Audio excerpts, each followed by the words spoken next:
imagine. Better cool on your faction. Ready for the curtain call, lights, camera, action.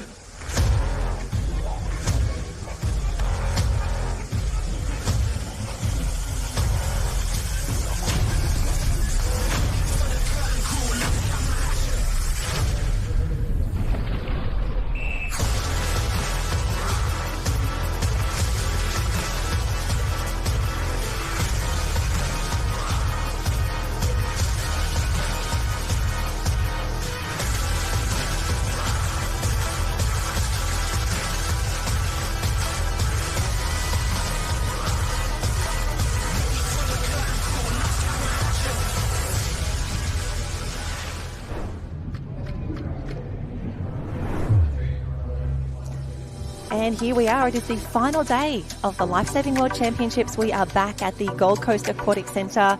Last one, fast one, as we like to say. I'm Jen Parry. Christy Munro, you're back. You loved it so much yesterday. You said, yep, I'm going to spend my last day at the pool. Jen, absolutely know where I'd rather be this morning. Last day of competition for the Youth World Championships. Also last day down at Kurrawa Beach as well. We've got 3 big events to bring to you this morning. Yep, 100 carry with fins, the rescue medley and the 4x50 lifesaver relay. And Christy, we were talking earlier, it nearly seems a bit mean to have the carry and the medley on the last day. They're such tough events, but I really couldn't pick an easier event either. I don't know what I would want on this last day. No, a slightly lighter program, but still some very grueling events. As you mentioned, the 100 mannequin carry with fins. First up for our youth competitors, straight into the rescue medley. That's the hardest event in my opinion. So very excited to see how that one unfolds, and a bit of a fun one to finish up with, the mixed pool lifesaver relay. Yeah, I'm really keen to see how many teams we'll have lining up for that mixed pool lifesaver relay. It's relatively new on the program for the pool lifesaving events, and for some of our youth competitors, they may not have many of these under their belt in a race scenario. Yeah, as you mentioned, a lot of these events new to our youth competitors, so not a lot of international experience. It's a great one to finish off with. We will have a look closer at that interclub point score. So still some great points on offer. You can see that is the lineup of events we'll be bringing to you this morning. And while it is the last day here at the pool for our youth, the Opens, they are up at Kurrawa Beach as well. Some big races on the program today for them. Yes, the one everyone's been waiting for, the Ocean Man, Ocean Woman events. They'll be running through their heats at Kurrawa Beach this morning. And hopefully we will have time to head down there after our pool competition concludes to catch the last of their finals. And also excited that for our medalists from today's races across the carry with fins, the rescue medley and that mixed 4x50 pool lifesaver relay, we won't actually be doing presentations at the pool.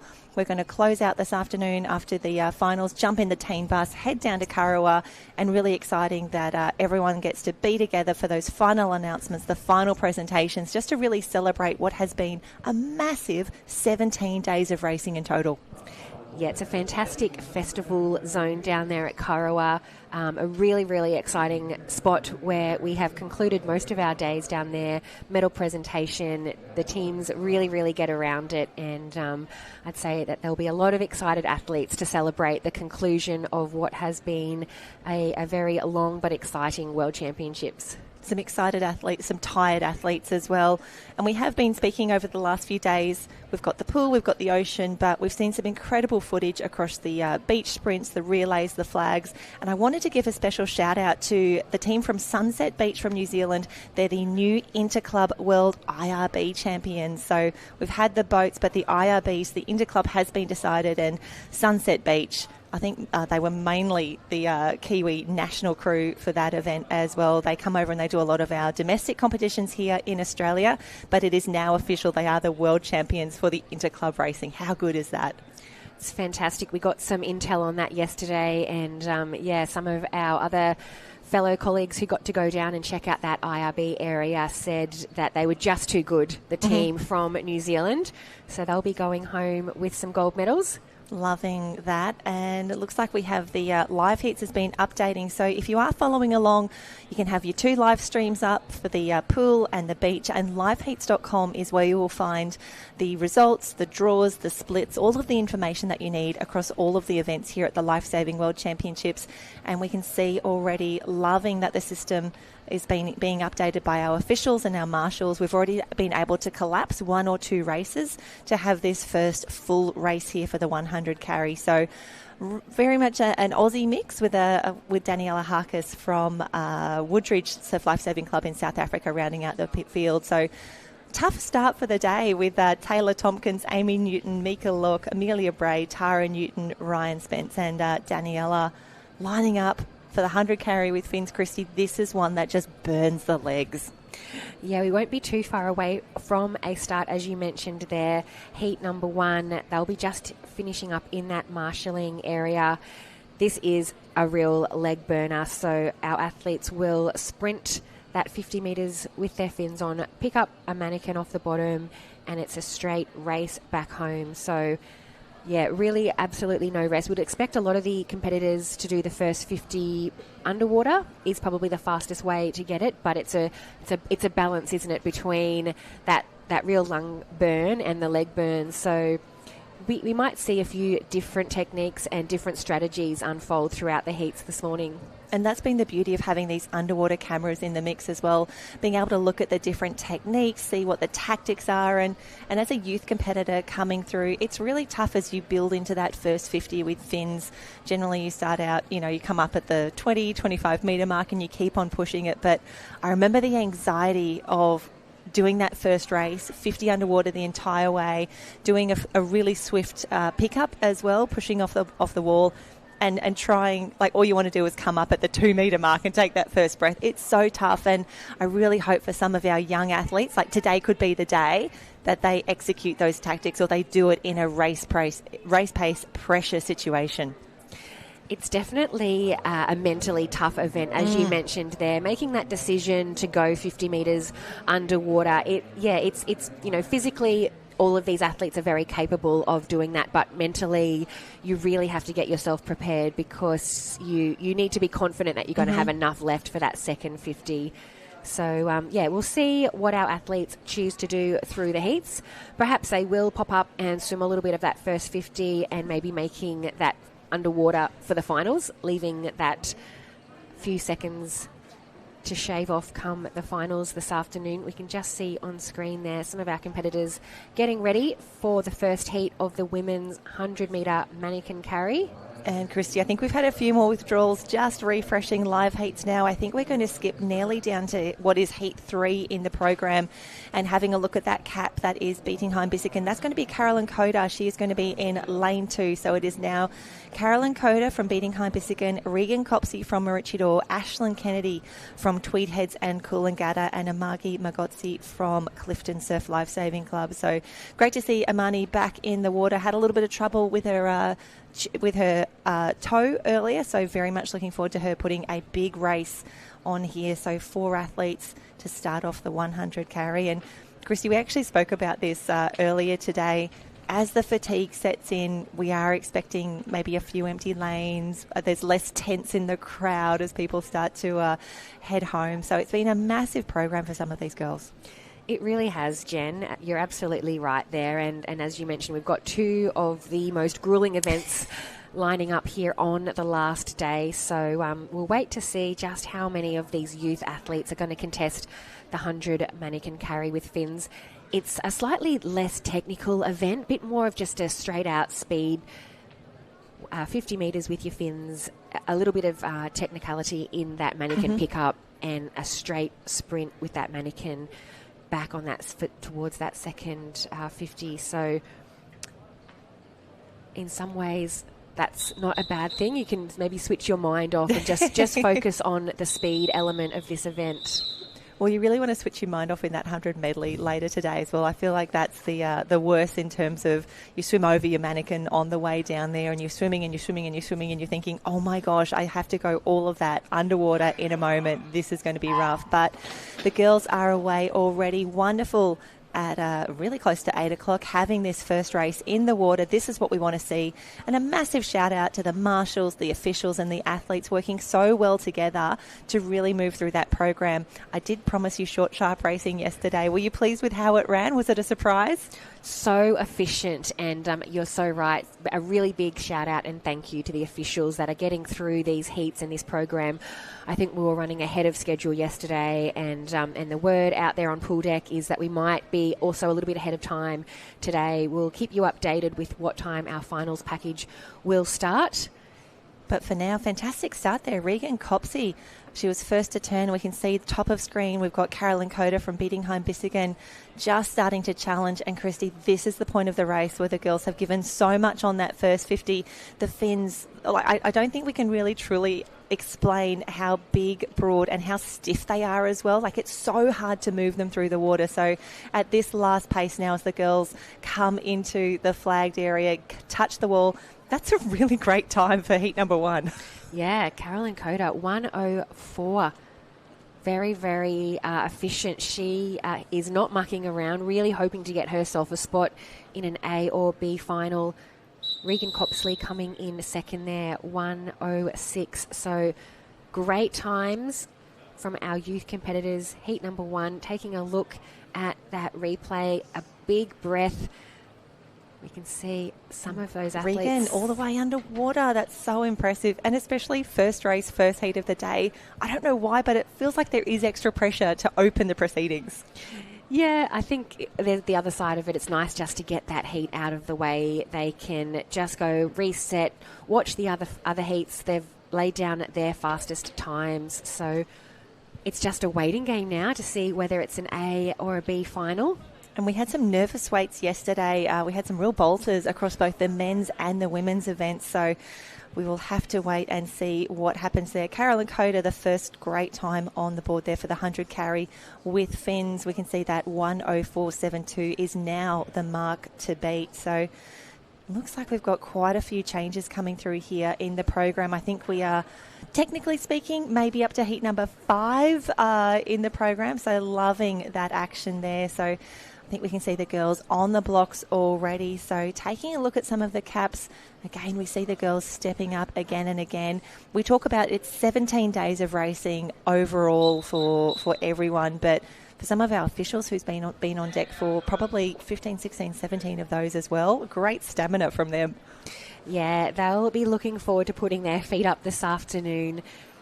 It has been a massive program. Lots of familiar names in this heat. We've certainly seen some of these competitors going around in many, many events.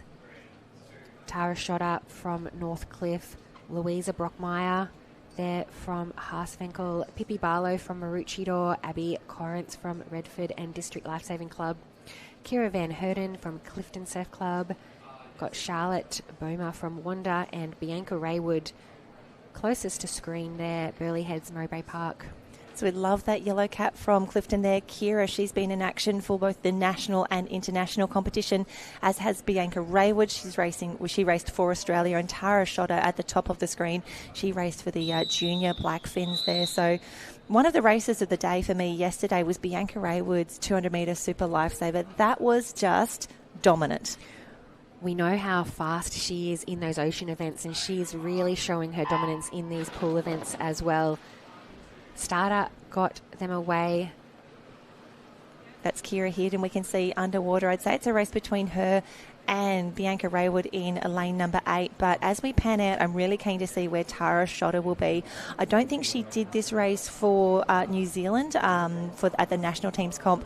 For that event, you can only have two competitors in each individual event. So some of the ladies stepping up, taking on this increased program. But yeah, that looks to be from the bottom of the screen. Raywood just going past us now in that pink suit.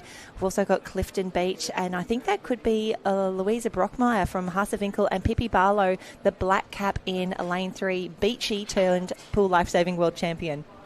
Yeah, we were so excited to see her gain some gold medals with her team events yesterday.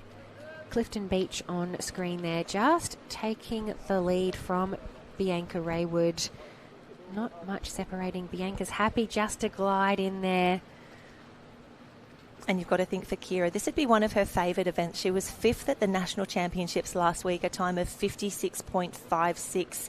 And I think Bianca may have been, yes, she was in the B final and actually took that one out. So 2 ladies up early. They face off again, and it's Van Heerden 1:00.68, 1:01 for Bianca Raywood. And Christy, when we think about those milestones, we think about those benchmarks, the 1 minute mark in the 100 carry. I never got there, but it's wonderful to see our youth competitors really breaking these new grounds. Yeah, that was a very fast heat swim there. You could see our lead 2 swimmers choosing to go that first 50 underwater, really giving them an advantage on the way home. So it was Kira Van Heerden from Clifton Surf Lifesaving Club ahead of Bianca Raywood. Incredibly fast times. We would suspect that will be enough for an A final. Oh, gosh, I hope so. So if we think back to the national teams comp, we always like to use those events just as a little bit of a benchmark to say, where do we think the girls will fall there? I'd say anything under a minute is probably looking really good for an A final, anything under maybe 1:03, 1:04.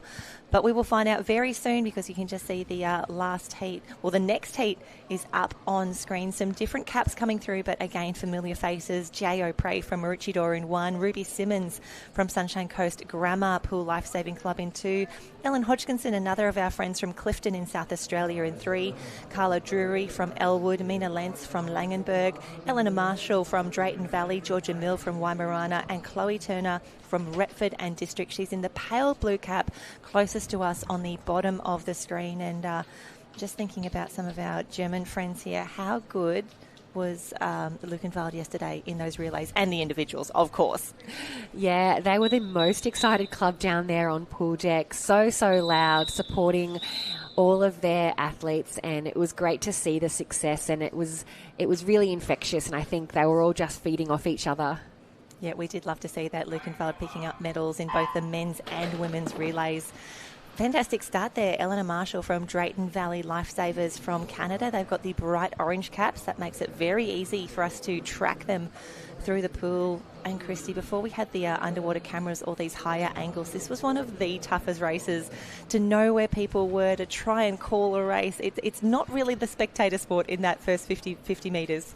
No, particularly you can see those athletes choosing to go that full length underwater up with the mannequins now. It looks like it might be Jay O'Prey on that far side, perhaps with a narrow lead, maybe over Ellen Hodgkinson there from the Clifton Surf Lifesaving Club. Yeah, Jay, a fantastic start out in lane 1, the black cap leading the way. It looks to be the bookends. Yep, Jay O'Prey and then Georgia Mill from Waimorana battling this heat out. And again, a really tough swim for Jay. She breathes to her right-hand side, so she is just seeing the officials looking down on her, which is always tough. We've all been in that situation, but she's kicking really, really strongly, getting those arms over. I'm sure Dad Jason is watching right now. He did love this event as well. Oh, the touch on the wall is going to be tight, and I think Georgia Mill just got her hand on the wall there, 1:08.38, and then 2/100ths of a second later, Jay O'Prey over in lane number 1 touches the wall there. So a great race, a great start for these girls. Yeah, very, very tough finish there, Jay, on that far side, breathing away, so she won't have seen Georgia Mill sneaking ahead of her over there in lane 7. 1:08, a very solid time. They'll be happy to have that heat swim out of the way. Having a look at the replay, it was a fantastic start from our competitor there in lane number 5. I think that was Mina Lentz. Yep, Mina Lentz from Langenberg. They've been so strong, and a great shot there, just really showing the 2 ends of the pool there, and it was lane 7 coming through for a fantastic finish there. Great work to Georgia Mill and Waimorana Lifesaving Club. They've been fantastic in the individuals, but loving seeing them combine for those relays as well. Consistently A finals, B finals, fantastic points when we again think about that overall point score. An incredibly strong club, and as you mentioned, huge points on offer here for those athletes who are racing on the final day of competition.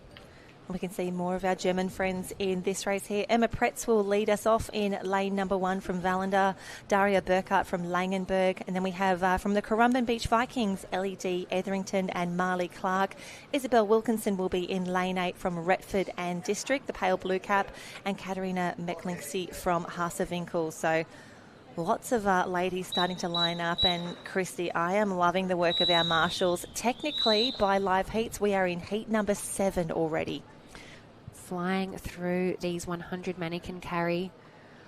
Athletes just getting themselves up on the blocks. It's tricky to balance with those really big fins on. They're set now. And Christy, you've done a few 100 toes, 100 carries in your life. Thinking about the blocks that we have here at the Gold Coast Aquatic Centre, they do have that extra little ledge at the end. It's a movable object there, so the girls can make it as short or as long as they like there. You've got to think, for a race like this with your fins on, having that backstop, such a huge advantage. Yeah, it's interesting, as you mentioned there, Jen. Some athletes choosing to keep those feet together at the front of the blocks, and some choosing to do more of that running start. It's really a very personal preference. With these really large fins, the newer athletes, or the youth, I should say, the youth athletes who haven't had as much experience, probably choosing to keep those feet together for that dive. Yeah, maybe the World Championships isn't the time to start trying crazy new things, but lanes 1, 2, 3 and 5, fantastic start here. That's Emma Pretz at the top of the screen from Vallender, Daria Burkhardt, LED Etherington and Marley Clark, lanes 3 and 5, probably look to have the strongest finishes here. And you can see the girls doing a great job keeping that kick going. It is so tough when all your body's saying, please stop, I'm done, I've had enough, I do not want to do anything. Please let the end of the pool be here right now. Yes, LED Etherington taking out that heat. A fantastic technique, a little bit of a combination between the freestyle kick and the butterfly kick. That mannequin gets so heavy towards the end of that race. She's stoked with that time, or just happy to be finished. Probably a bit of both there, but no, LED, an incredible competitor, wonderful asset there to the Currumbin Beach Vikings. She's been featuring in so many of their relays, and this is the shot that we do love to see. The girls will know when they need to head down for that carry, but a great touch on the wall there as well, the relief. Drop the mannequin immediately. You don't need that anymore. Wave to the crowd. That is what we want to see. LED, fantastic swim, and oh, Christy, how good is this? It's 8:17 a.m. and we're practically halfway through these 100 carries with fins. You've got to think, if you're going to drop an event, it's going to be these last races on the last day. I think we're going to have a pretty skinny program for some of these heats.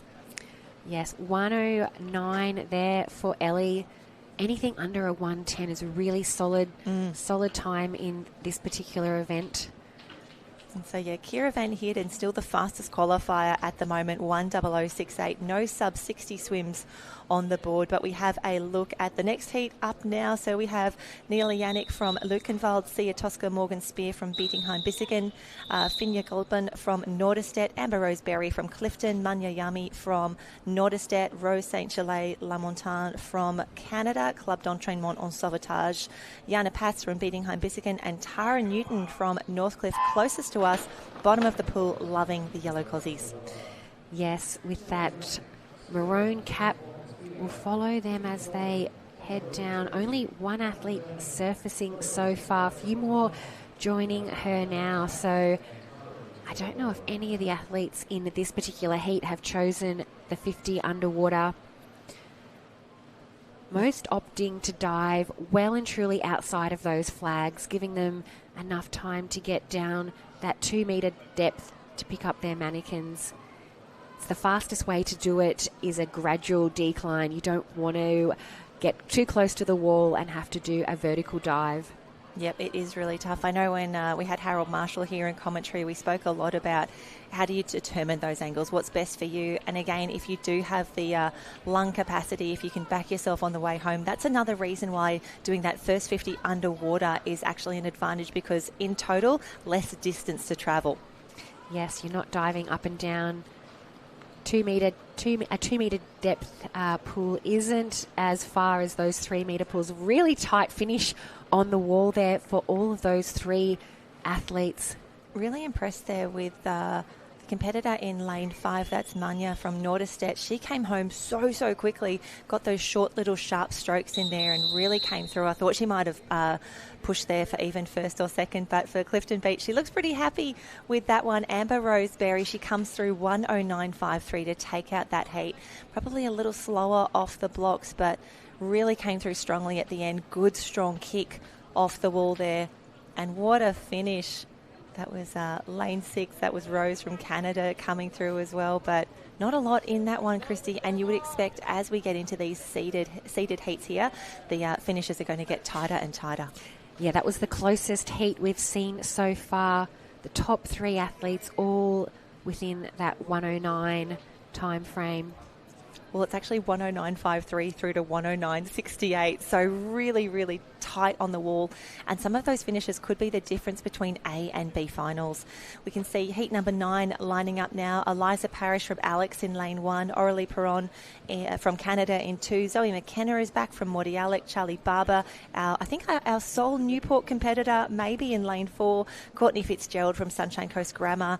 Anna Maria Skinder from Pacific. And Emily Like from Bietigheim-Bissingen. Close to a full heat here, which is what we want to see. We want to stack these heats. And again, one of our favourite caps there from Canada there, the Pacific Swim Academy, the blue with the bright green maple leaf. Athletes up on the blocks, just getting themselves steady.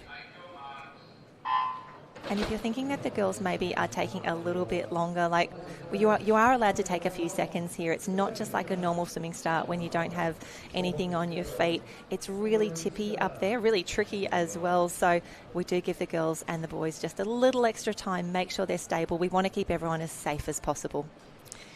Yeah, even start across the pool. Looks to be the middle lanes doing a fantastic pickup. Surfacing now and away for that second 50. I think that's actually Anna Marie Skinder from Pacific in lane number 6 doing very well. Emily Light from Bietigheim-Bissingen, that navy cap. The girls really trying to push hard now. Zoe McKenna, the blue cap from Morty Alec, she's starting to come through now. And then on the very top of the screen, Eliza Parrish, Christy, one of your fellow clubmates there, doing a great job. The bright yellow cap of Alex just pushing home. Yeah, Eliza trying to edge her way into second, but it's a clear leader. Yeah, fantastic work there from Anna Marie Skinder from Pacific Swim Academy. Great way to start her campaign for this final day of competition. 105.02. Emily Like from Germany, that is Bietigheim-Bissingen. Oh, she's taking in the big breath. That's how much it means. That's how much it hurts. And she is so happy to have that race done. Great work to you, Anna Marie. Solid time, 105.02. You could see just how much that took out of her. Full 50 underwater, surfacing now with that mannequin. So she's in a huge oxygen deficit. So happy to hit that wall.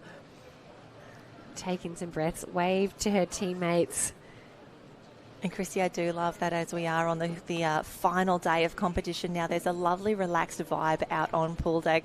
Still some nerves, obviously, when you've got 100 carry or 100 medley to finish, but I think everyone is pretty stoked just to have been here. You had the experience for most of them, their first ever Lifesaving Youth Championships, and it's going to be a fantastic way to close out today down at Kurrawa Beach for those presentations. But we have only got a few heats yet to go. This is heat number 10. We will only have 12 in total. So at the top of the screen, we will have Alyssa Tapper from Northcliffe, Madison Jones from Currumbin, Mara Walter from Lukenwald, Olivia Tukia. Now she took out the 50 carry. Looking forward to seeing her with some fins on. Indy Bland is in 5 from Maroochydore, Eleanor Flowers from Trigg Island in 6, and Anna McLaren from Waimārana. She will be in lane number 8. So we can hear the whistle outside. We know that the girls are about to line up. And Christy, I think it's nearly time that we have a look at this overall leaderboard, because after you've got to think that the pace will drop a little bit in this one. We're looking for some good times. The girls in this heat here likely to feature in those A or B finals. Yeah, you mentioned Olivia Tukia. We saw her speed in that 50. We'll expect big things for her. Can see just in the middle lanes there, yet to surface. So opting to go a full 50 underwater, a quick spin surfacing now with those mannequins. And I think I saw a dark cup there. That could be Mara Walter from Lukenval doing an incredible job there. She is in lane 3 at the moment. Madison Jones next to her in the white cap. But I think it's going to be between Mara Walter in 3, Olivia Tukia in lane 4, that white cap starting to come through. But Madison Jones doing an incredible job in lane 2, starting to make up some ground. Yeah, very, very tight finish here. The speed is really on in this heat. We'll look to see the times as they get into that last 5 metres. And a fantastic finish on the wall there for Mara Walter. The first sub-60 swim that we've seen of the day, 59.48. 59.48. Now, that would have been good enough, I think, for an A final in the national team's comp. Yes, Mara, fantastic swim from Lukenwald. Now, she knows what it's like to win here at the Lifesaving World Championships. The Lukenwald girls, fantastic in the relays. As we see the relay here, the girls did a fantastic start there. So it was 59.48 for Mara. Olivia Tukia, fantastic finish for her, 1:00.28. And then I think it would have been, let me grab that final time, Madison Jones, 1:00.81. So looking at the overall leaderboard, those 3 girls are all in the top 4 qualifiers so far. But Mara Walter, your new fastest qualifier, on screen celebrating a fantastic heat swim there, a sub 60 time as well. Great work. And Christy, you got to love a 59 on the board. So good to see. Yeah, you could see what that meant to Mara there. We'll wait to see whether she can shave anything off that 59 in the final, but an incredibly solid heat time. She will go in as the favourite at this stage. 2 heats to go, so we'll see if anyone can join her in that 59-second barrier, or perhaps we'll see something faster. Who knows? We've got the next heat lining up now. This is heat number 11. Lucy Kinnear from Waimārana will be at the top of your screen. Emily Fitzgerald from Sunshine Coast Grammar. Katarina Salna from Lukenwald, she is in 4. Gemma Holt from Mordialloc in 5. Stephanie Staniforth from Bulli is in lane 6. Eve Cervenak from Tugan, and Kate McLaren in 8 from New Zealand. So that is the bright yellow cap of Bulli there. They've only got a few competitors here, but I tell you what, between them, they are collecting the hardware across the Lifesaving Championships. Wonderful to see Stephanie in the mix here from Bulli. She was great in the 100 toes, so you've got to think with those strong legs, with the great kick, she's going to be pushing for an A final berth here. Can see the athletes just sitting up on those blocks. That's the easiest way to get to your... Once you're up there, you're not getting back down.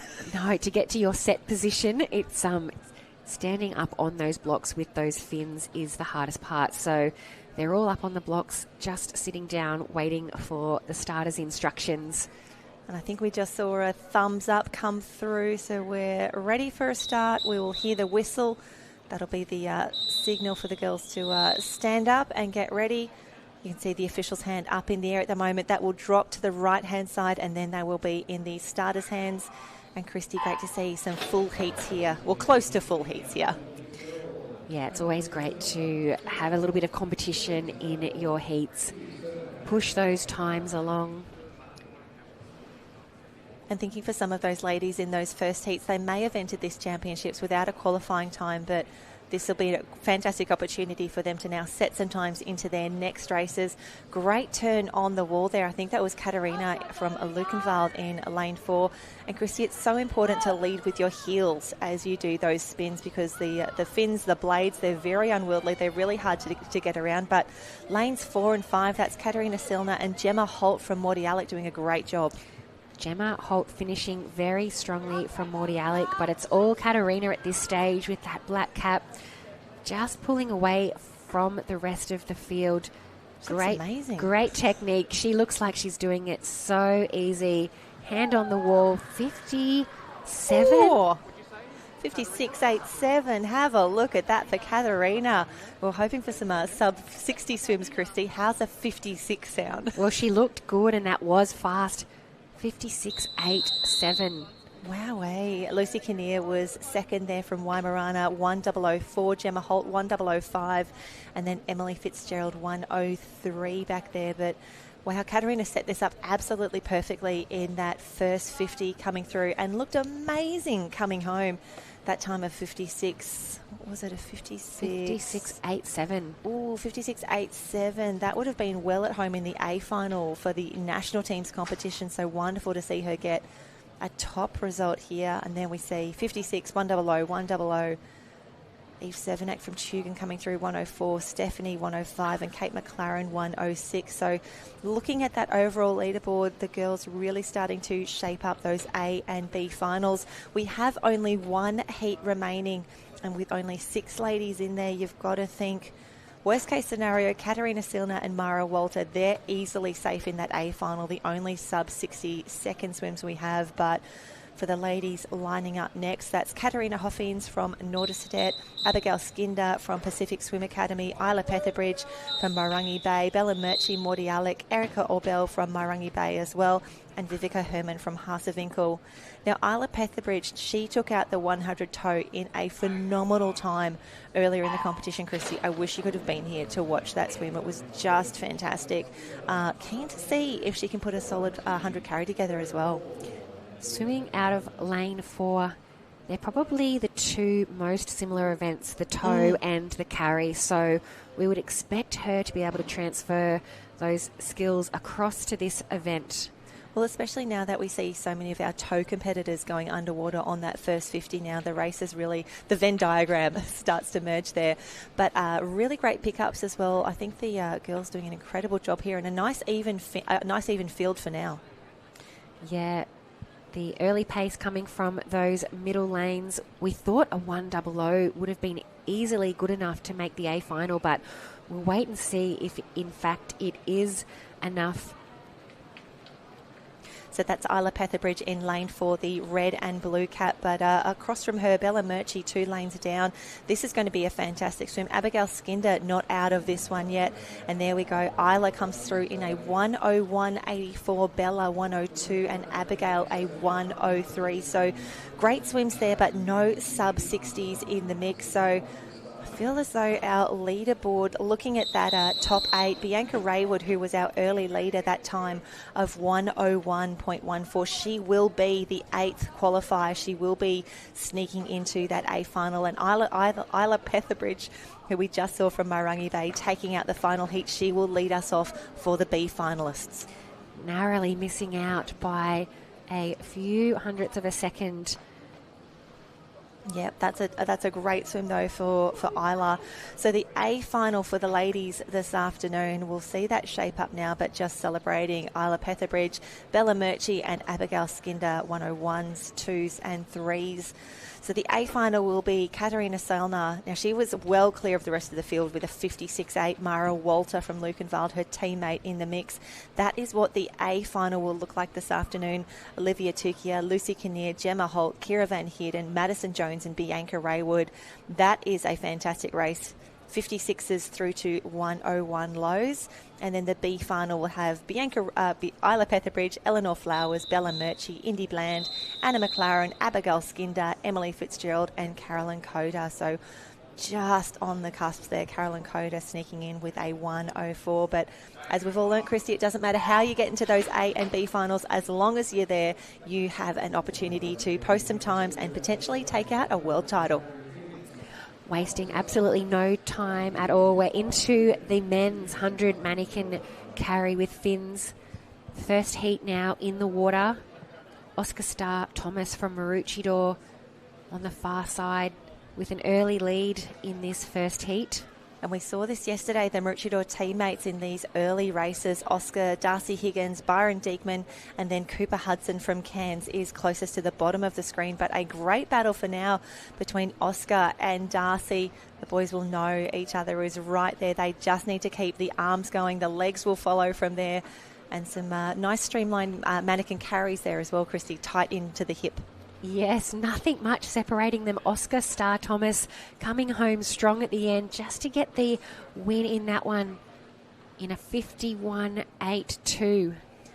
Yep, fantastic work. Oscar 51.82, Darcy 51.93. So not a lot in it. We see the black caps there from Maroochydore. They are done. They are so happy that race is over. And Christy, the fact that it's only 8:30, the boys probably got through marshalling a little more quickly than anticipated. So I'm glad they were down there in time. I'm glad they got their name marked off, because they are done already for the 100 carry at 8:30. And what a finish on the line from the two Black Swans. Yeah, teammates. Almost nothing separating them on the wall. Oscar Starr-Thomas just ahead of Darcy Higgins. There's the results from heat number 1 for the men's 100 mannequin carry. All sub 60, that's a great start. And if we think back to the international competition for the men, I think it was close to a 49 or 50 that was required for those A finals. But from what we've seen from the ladies, there's probably a little bit more wiggle room there. So the boys may have done enough to get into that A final, but fingers crossed enough for the B. We have the next of our competitors lining up already, just waiting. Some of them standing up. Just checking to see what's happening there, but it is going to be Marlon Offshuttle from Harsewinkel, Tannen Sweeney from Tweed Heads, Mikhail Slatch from Sunshine Coast Grammar, Zach Lewis from Retford and District, Caden Grant from Taylor's Mistake, Melvin Gilbert from Cronulla, and Stan Jarrett from Maroochydore, closest to us in lane 7. Starter got them away for a clean start. You can see they're closest to the bottom of the screen there, as you mentioned, Stanley Jarrett from Maroochydore. We know he's a very strong swimmer out in the surf, choosing to do a one breath and a dive back down, which is something we haven't seen a lot of the athletes. Once they surface, they will stay up and swim. Whatever works for you, right, Christy? And you've got to think, for some of the athletes who haven't done too many of these, that one big breath, the time and the extra distance to swim may actually be the best decision for them if it means that they are feeling good and strong in this second 50. But how is the swim here from Melvin Gilbert from Cronulla, just outside those yellow lanes? Have a look at that stroke rate. I am very impressed. Melvin Gilbert, Cronulla, on screen with us at the moment. Doesn't look to be tiring at all. We haven't seen a stroke rate like that. Go, you're nearly there. Oh no! He's dropped his mannequin. Oh, buddy. Within that last 5 metres. That is a huge upset. He could have kept going and we probably wouldn't have known. Not that I'm a sneaky person, but Melvin, just so close. And Chrissy, there's been a few really tough races to watch when you see the athletes make those mistakes due to fatigue or indecision. It's really, really tough. We've seen some mannequins turn around. We've seen some missed clip-ups and fin-ons. And Melvin, we feel you. It's really tough. Not great right now, but rest, his recover. Speed was amazing. And we've spoken about just how difficult it is to grip onto those mannequins, particularly swimming at that speed. It's a real balance. And just losing the grip on his mannequin within those last 5 metres. So you could see the disappointment for Melvin.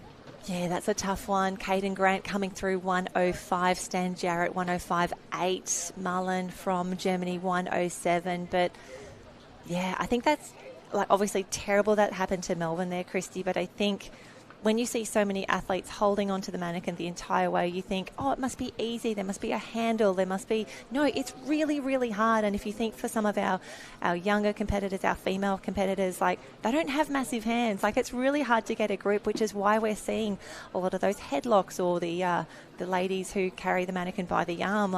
It's really, really difficult out there, and we don't want to gloss over that. We really want to show just how tough this racing is. And if you think about what they're doing, they're carrying a mannequin home, they're simulating a rescue scenario, because it's really tough to save someone as well. Yeah, there is no handle. There's not a lot of grip on the back of these mannequins, so a slip there, very, very easy to have happen. And, we hate to see it, but... amazing skills on show from the rest of our competitors.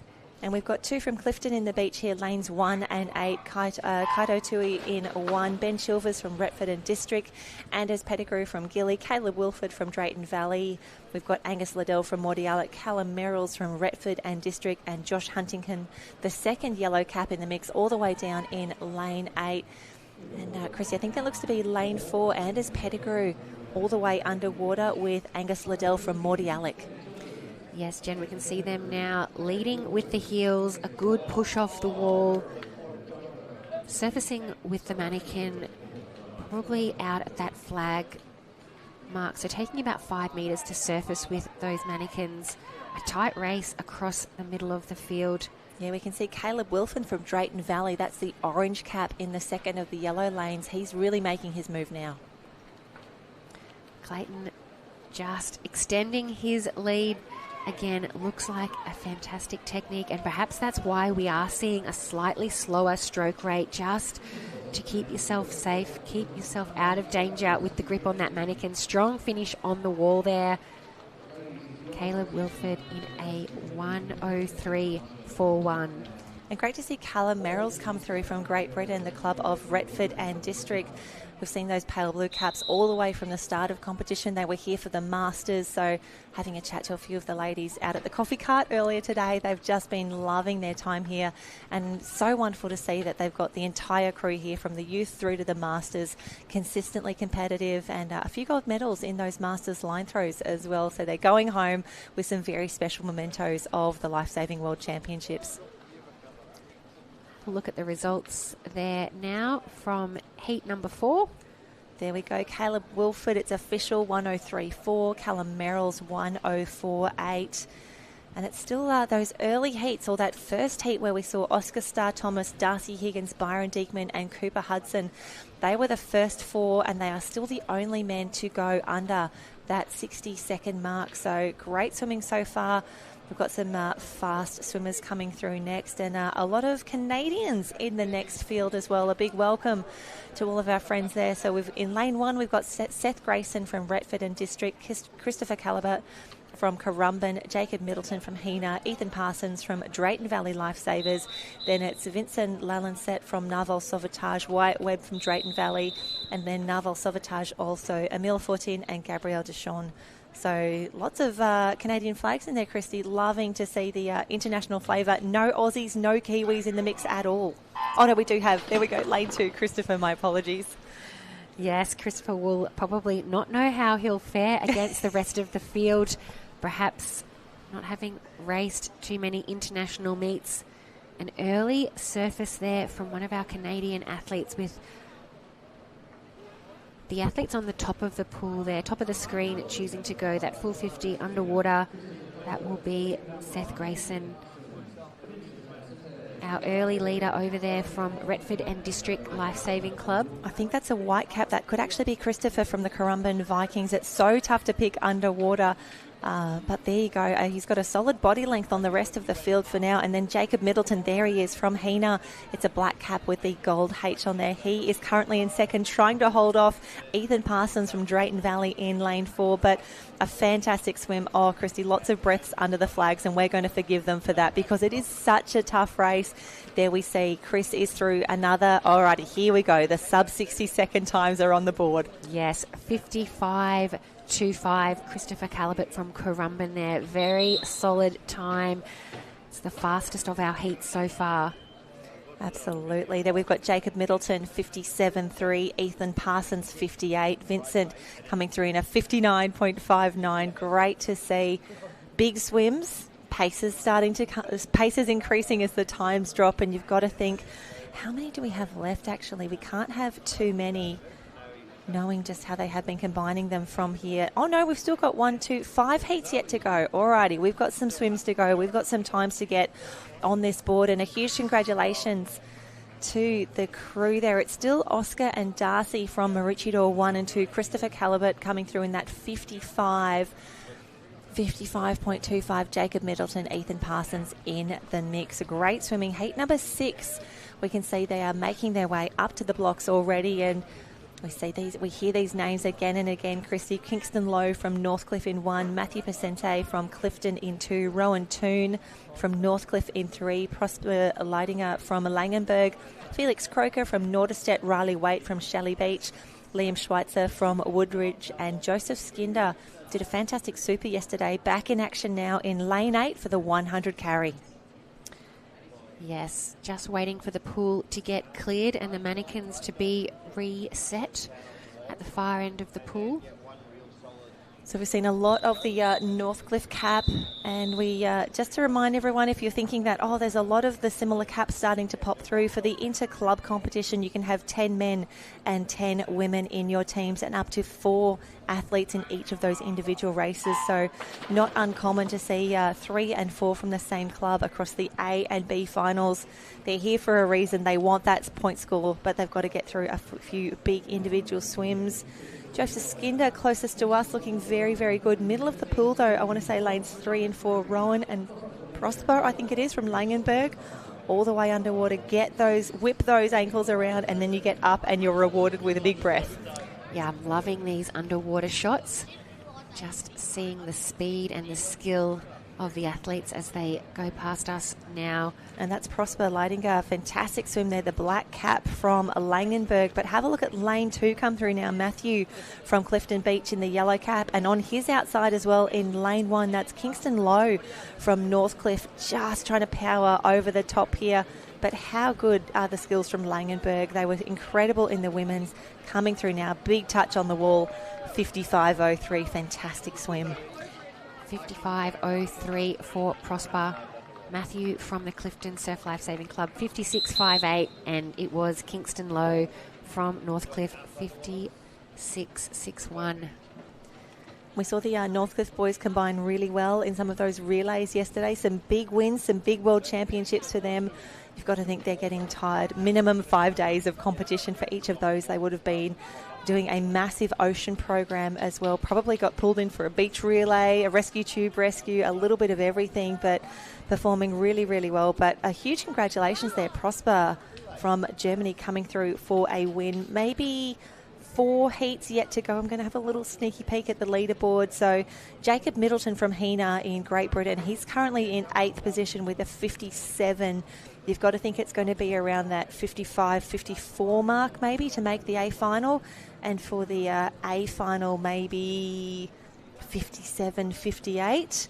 But we will see what comes through from here. Great swims. What a way to start the last day of the Lifesaving World Championships. 4 heats yet to go in the officials. I think they may have heard about that rumoured early start for the finals this afternoon. They want to make that happen. And here we go, the next heat up on the board. Lasse Lederer from Bietigheim-Bissingen, Justice Pills from Langenberg, Paul Reischauer from Nieder-on-Warstadt. Got Indigo Evans from Met Caloundra. I feel like we haven't seen a lot of Met Caloundra so far today. Great to have Indigo back in the mix. Nicholas Hiob from Bietigheim-Bissingen, Liam Smith from Langenberg, and Mika Liam Horniak from Raider Vadenbroek. So that Navy cap of Bietigheim-Bissingen, they have been everywhere over the last few days. You can see the boys on the blocks just trying to get those big breaths in, maximise the oxygen, get ready for that 50 underwater. Yeah, we saw some great swims from Indigo Evans yesterday in the pool program, lining up in lane 5 with the light blue cap.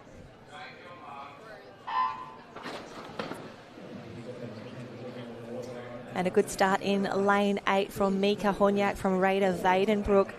And Christian, we try not to get too far ahead of ourselves, not just to say, oh, great dive, they're away really, really early, but we can see this looks fairly even for now. There's Indigo Evans from Met Caloundra, the only one to surface. This is how we know it's getting serious. This is how we know that a lot of these boys have done quite a few hundred carries. They've got the confidence here. And have a look at lane 2, Lasse Lederer from Bietigheim-Bissingen. He's looking very good at top of pool. Langenberg in the mix as well. Christy, this could be anyone's race. Yes, it's fairly even across the pool there. You can see lane 2. Oh, we have another dropped mannequin. Lane 3, I think that is Justice Pitts from Germany. So it's a race in 4 now. Possibly lane 2 is going to get there. Yes. So we've got Lasse Lederer, 55.1. Oh, great swim. He's happy with that one. And Chris, it's always tough when you see a competitor who was next to you immediately fall away. You hope everything's okay. You trust that they're going to be fine.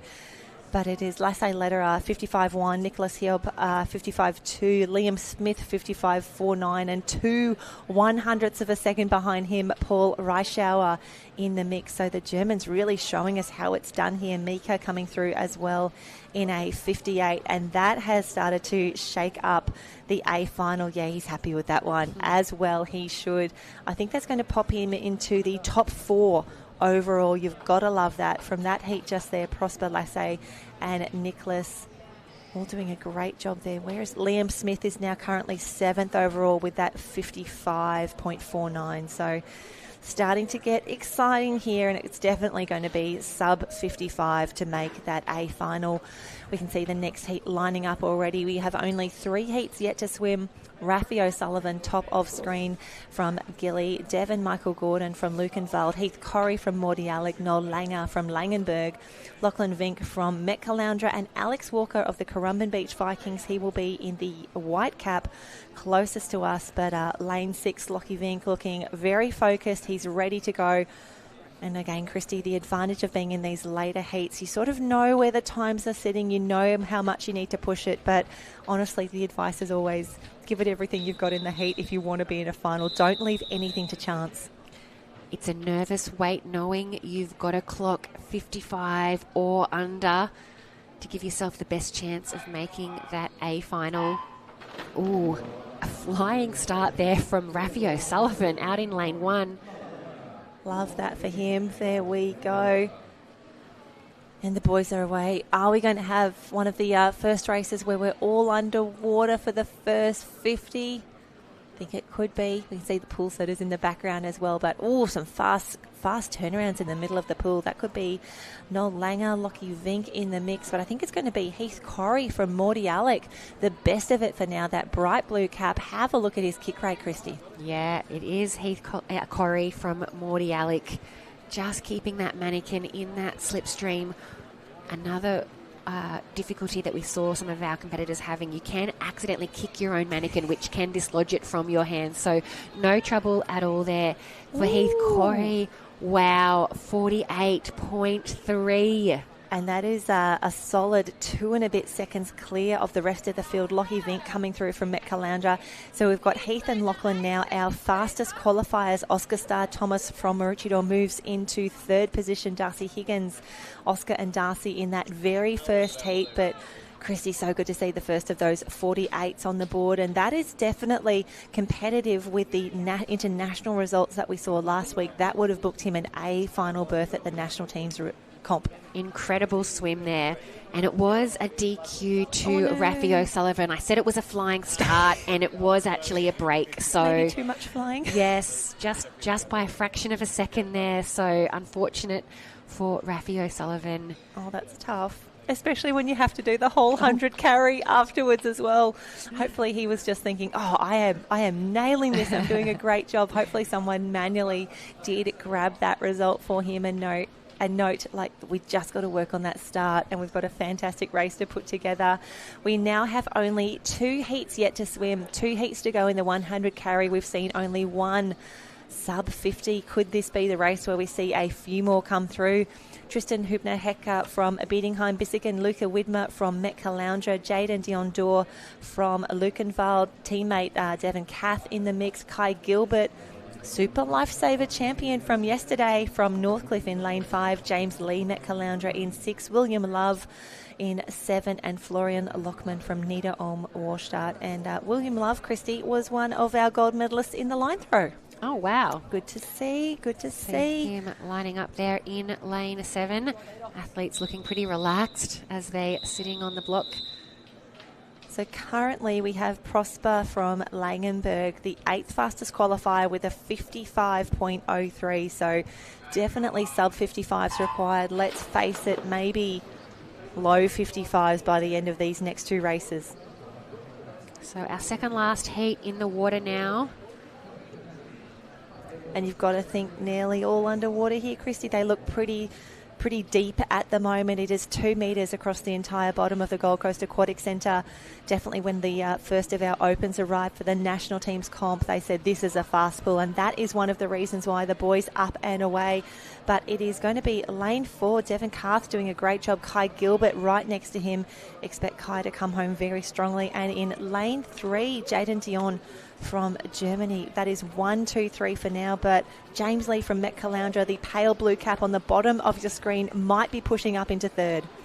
James Lee making a big move. I think it might just be Kai Gilbert, though, touching narrowly ahead in a time of 51.56. So Kai Gilbert from Devon Kath in a 52, and back to James Lee from Met Caloundra in a 52.74. So very, very fast times in this second last heat.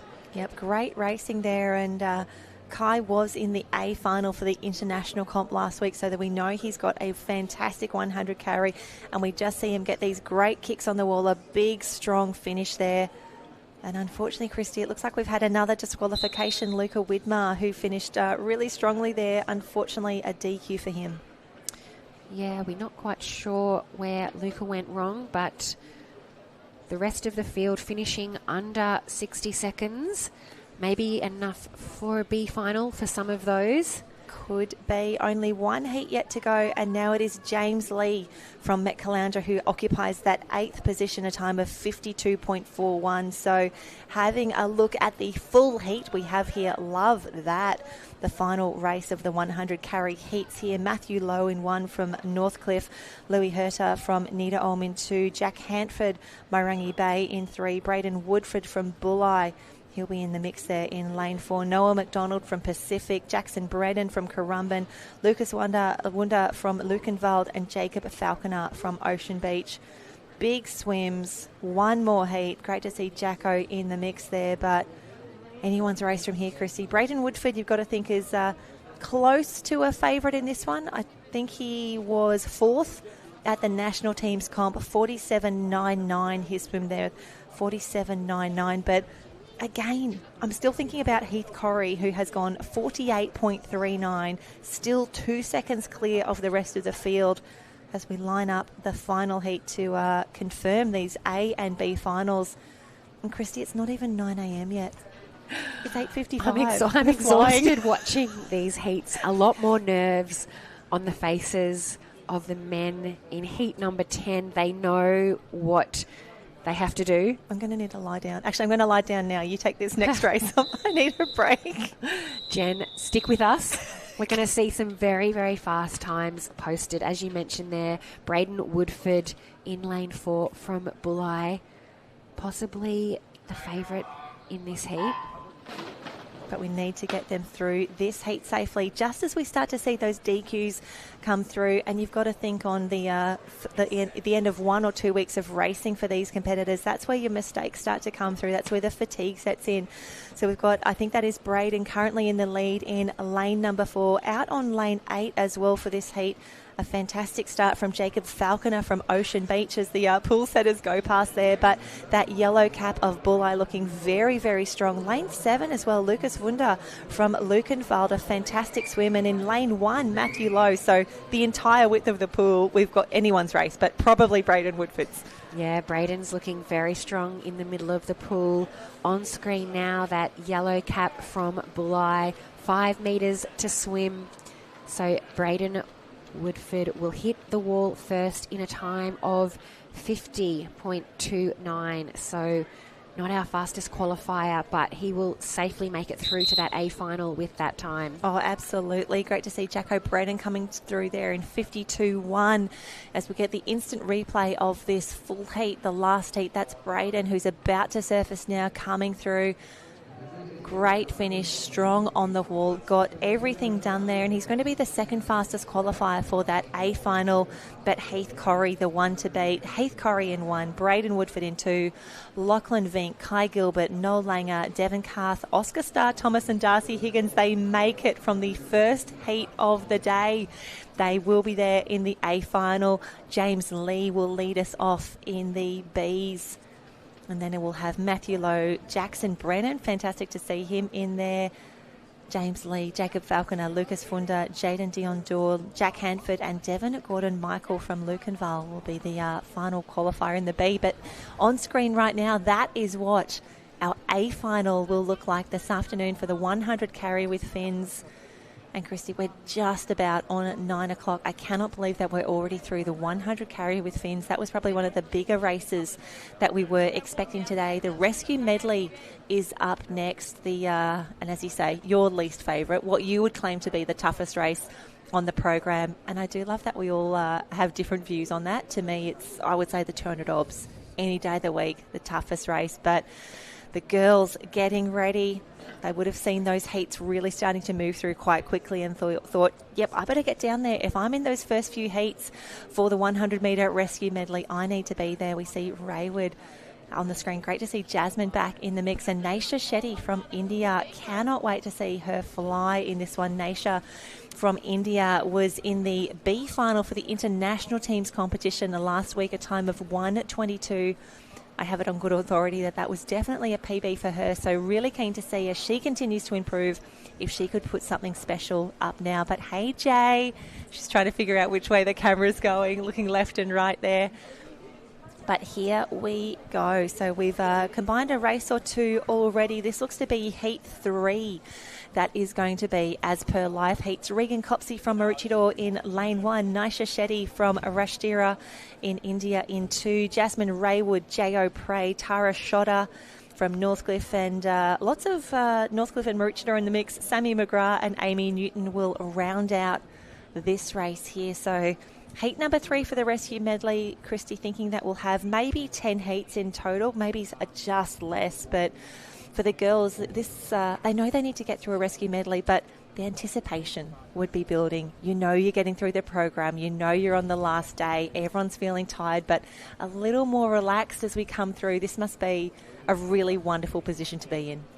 Yeah, you can see our athletes are looking pretty relaxed just in that marshalling area, waiting for this event to get set.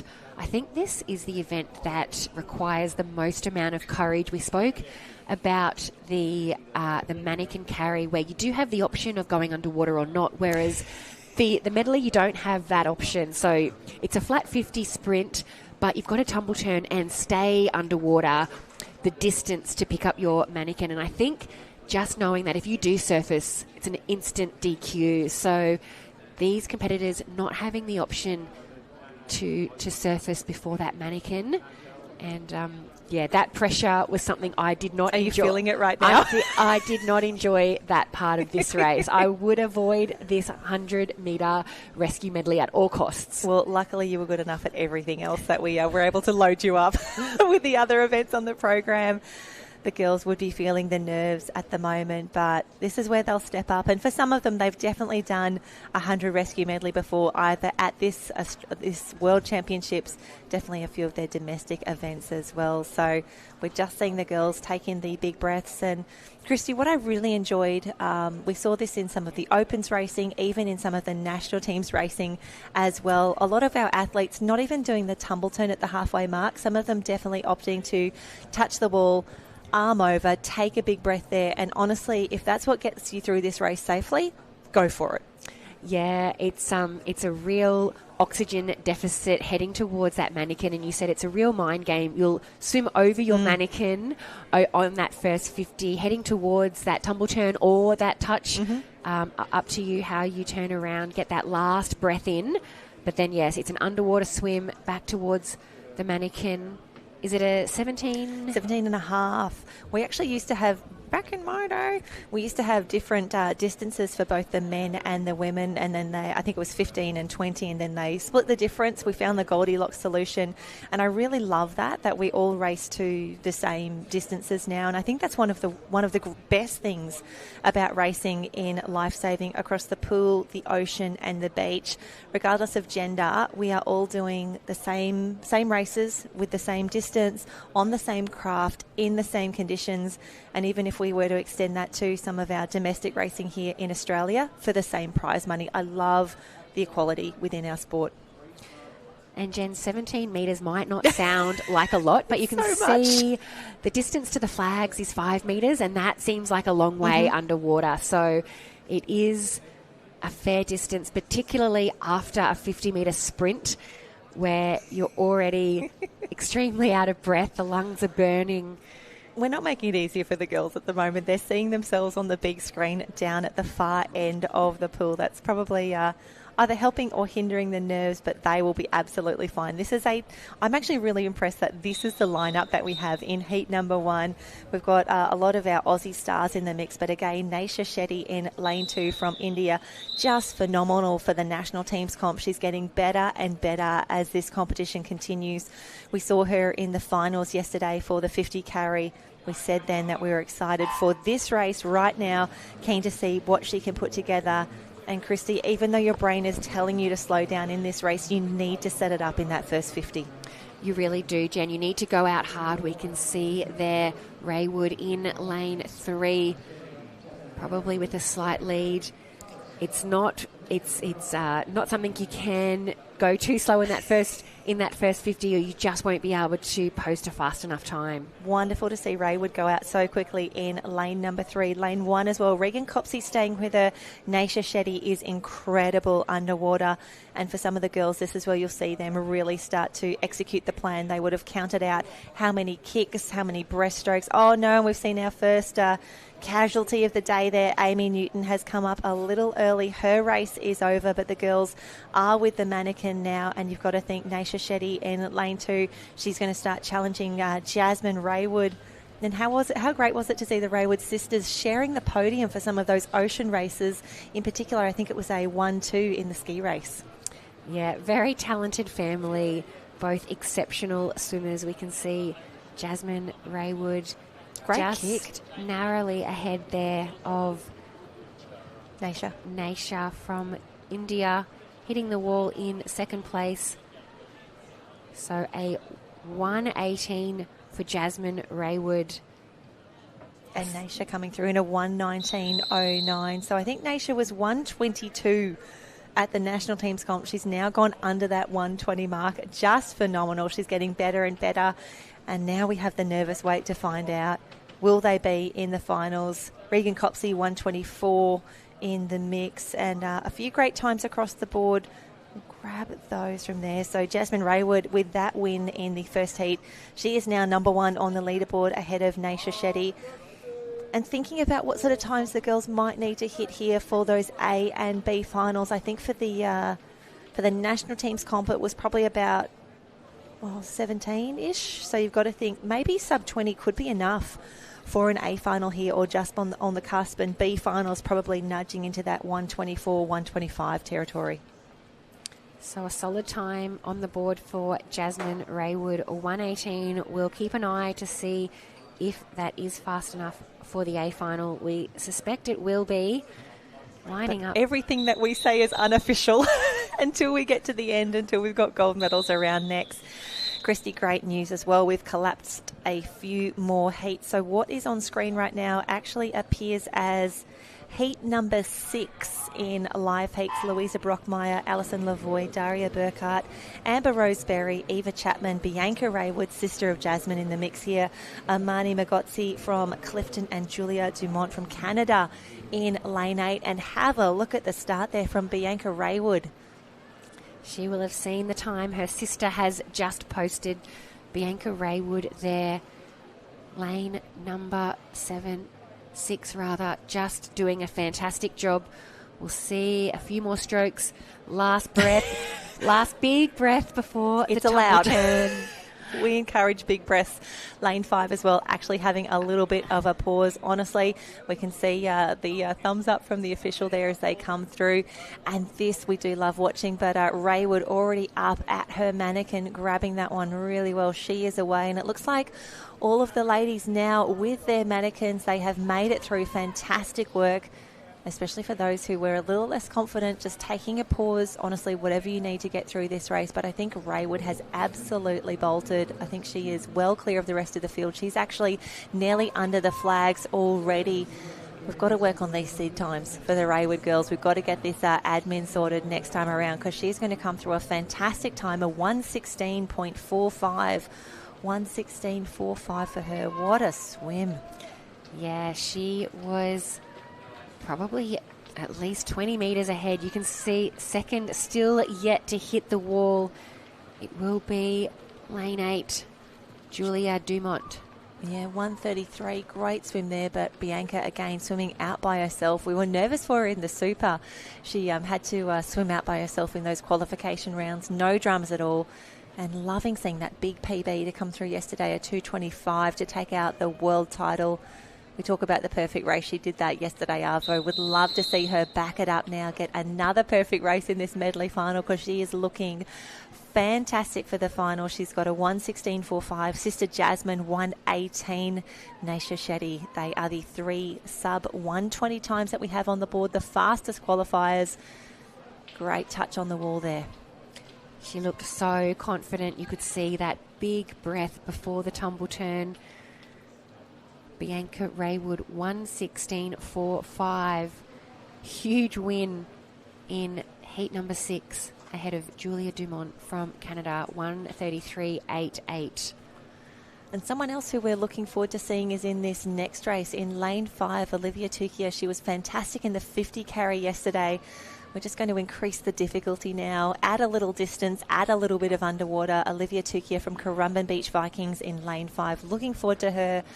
And joining her in this full heat, we have Indy Bland in 1 from Maroochydore, Josiane Lavatu from Canada, Stephanie Staniforth in the mix, Zoe McKenna, welcome from Mordialloc in lane 4, Aurelie Perron from Canada in 6, and then from Germany, Lena Müller in 7, Carla Drury from Elwood in lane 8, and Lena Müller from Norderstedt up very, very quickly, that bright pink cap.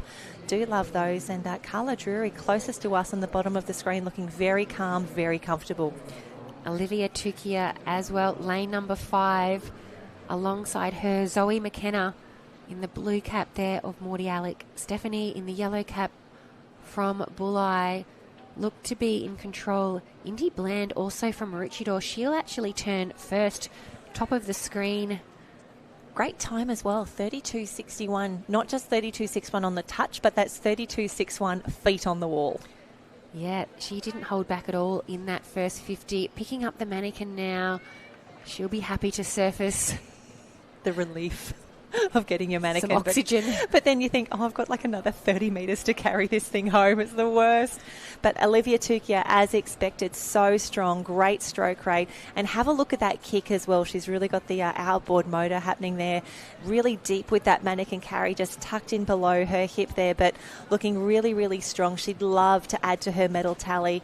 We've got to get her to the A final first. We've got to get her to the wall safely. She'll take the last few breaths. Comes through. There we see 1:18, another sub 1:20 swim. And Indy Bland, top of the screen, 1:22 is pretty quick as well. Yeah, she was our early leader, but a solid swim time just coming in behind Olivia Tukia. So we'll keep an eye on that time for Indy Bland. Yeah, fantastic work for the ladies. Olivia is now 3rd overall behind the Raywood sisters, 1:19.06 for her, and Indy Bland is 5th overall with that 1:22 low. So here we see the start. Indy Bland, fantastic on the top of the screen. Olivia Tukia, you can see she is off and immediately into those butterfly kicks, and the girls pick up that mannequin together. She carries it quite low in the water, but wowee, it works for her. Big touch on the wall, big breath to finish. And we have 4 heats remaining. 4 heats remaining in the 100 rescue medley. As we see the results from the previous heat just come through, we make it official. Olivia 1:18.88. But officially it's heat number 8 coming up next. Kira Van Heerden from Clifton, Ruby Simmons from Sunshine Coast Grammar, LED Etherington, Olivia's teammate back in the mix here.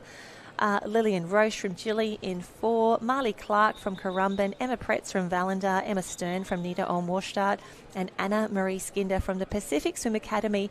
Lane 8, closest to us on the bottom of the screen. The girls look nervous, but they look ready. We saw a great time from LED Etherington just on screen there in the 100 mannequin carry. It's a very different event though, this one without the fins. We'll see how she goes. Looking pretty happy and relaxed at the start. That's always a good sign, isn't it, Christy? Obviously, everyone, you can do whatever you want behind the blocks. Some people are focused, some people listen to music up until the last minute, but we do love seeing happy and relaxed competitors. And at the end of 17 days of competition here at the Lifesaving World Championships, if you're not having fun by now, you're doing it wrong. Exactly, yeah. A lot of less nerves, just happy to be there competing with their mates. And that is Pacific Swim Academy from Canada. On screen right now, a big welcome to our friends. That's Anna-Marie Skinder. We've seen her in action quite a few times. The bright yellow cap there. I think that is going to be maybe one of our German friends there. Blue is Nita Olmwarstadt. They've had a fantastic meet. Lots of support in the stands for them. That's Emma Stern on screen for now. But official hand in the air, it will drop to the side. And Christy, take us away in heat number 8. Well, Jen, a clean start. No problems there with any braking. It looks like Kira Van Heeden up in lane number 1 from Clifton Surf Club getting a flying start. And Anna-Marie Skinder down here, lane number 8, matching it with her. So the two ends of the pool doing the best at the moment. But Kira Van Heeden absolutely flying top of the screen.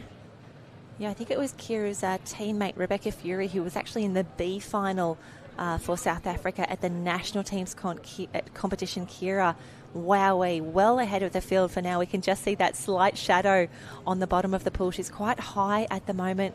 She'll need to come through there, but no dramas at all for her. That yellow cap, Sunshine Coast Grammar, that's Ruby Simmons coming through now. Great swim from Ruby.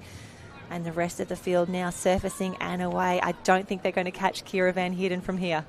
She did a great job. A little bit of a difficult pickup. She wasn't able to actually get her feet on the bottom. So a slow pickup, but still able to hold a lead here against the rest of the field. Kira Van Heeden just about to touch the wall. A few more metres to swim in a time of 1:16.47. So very, very fast time from Kira.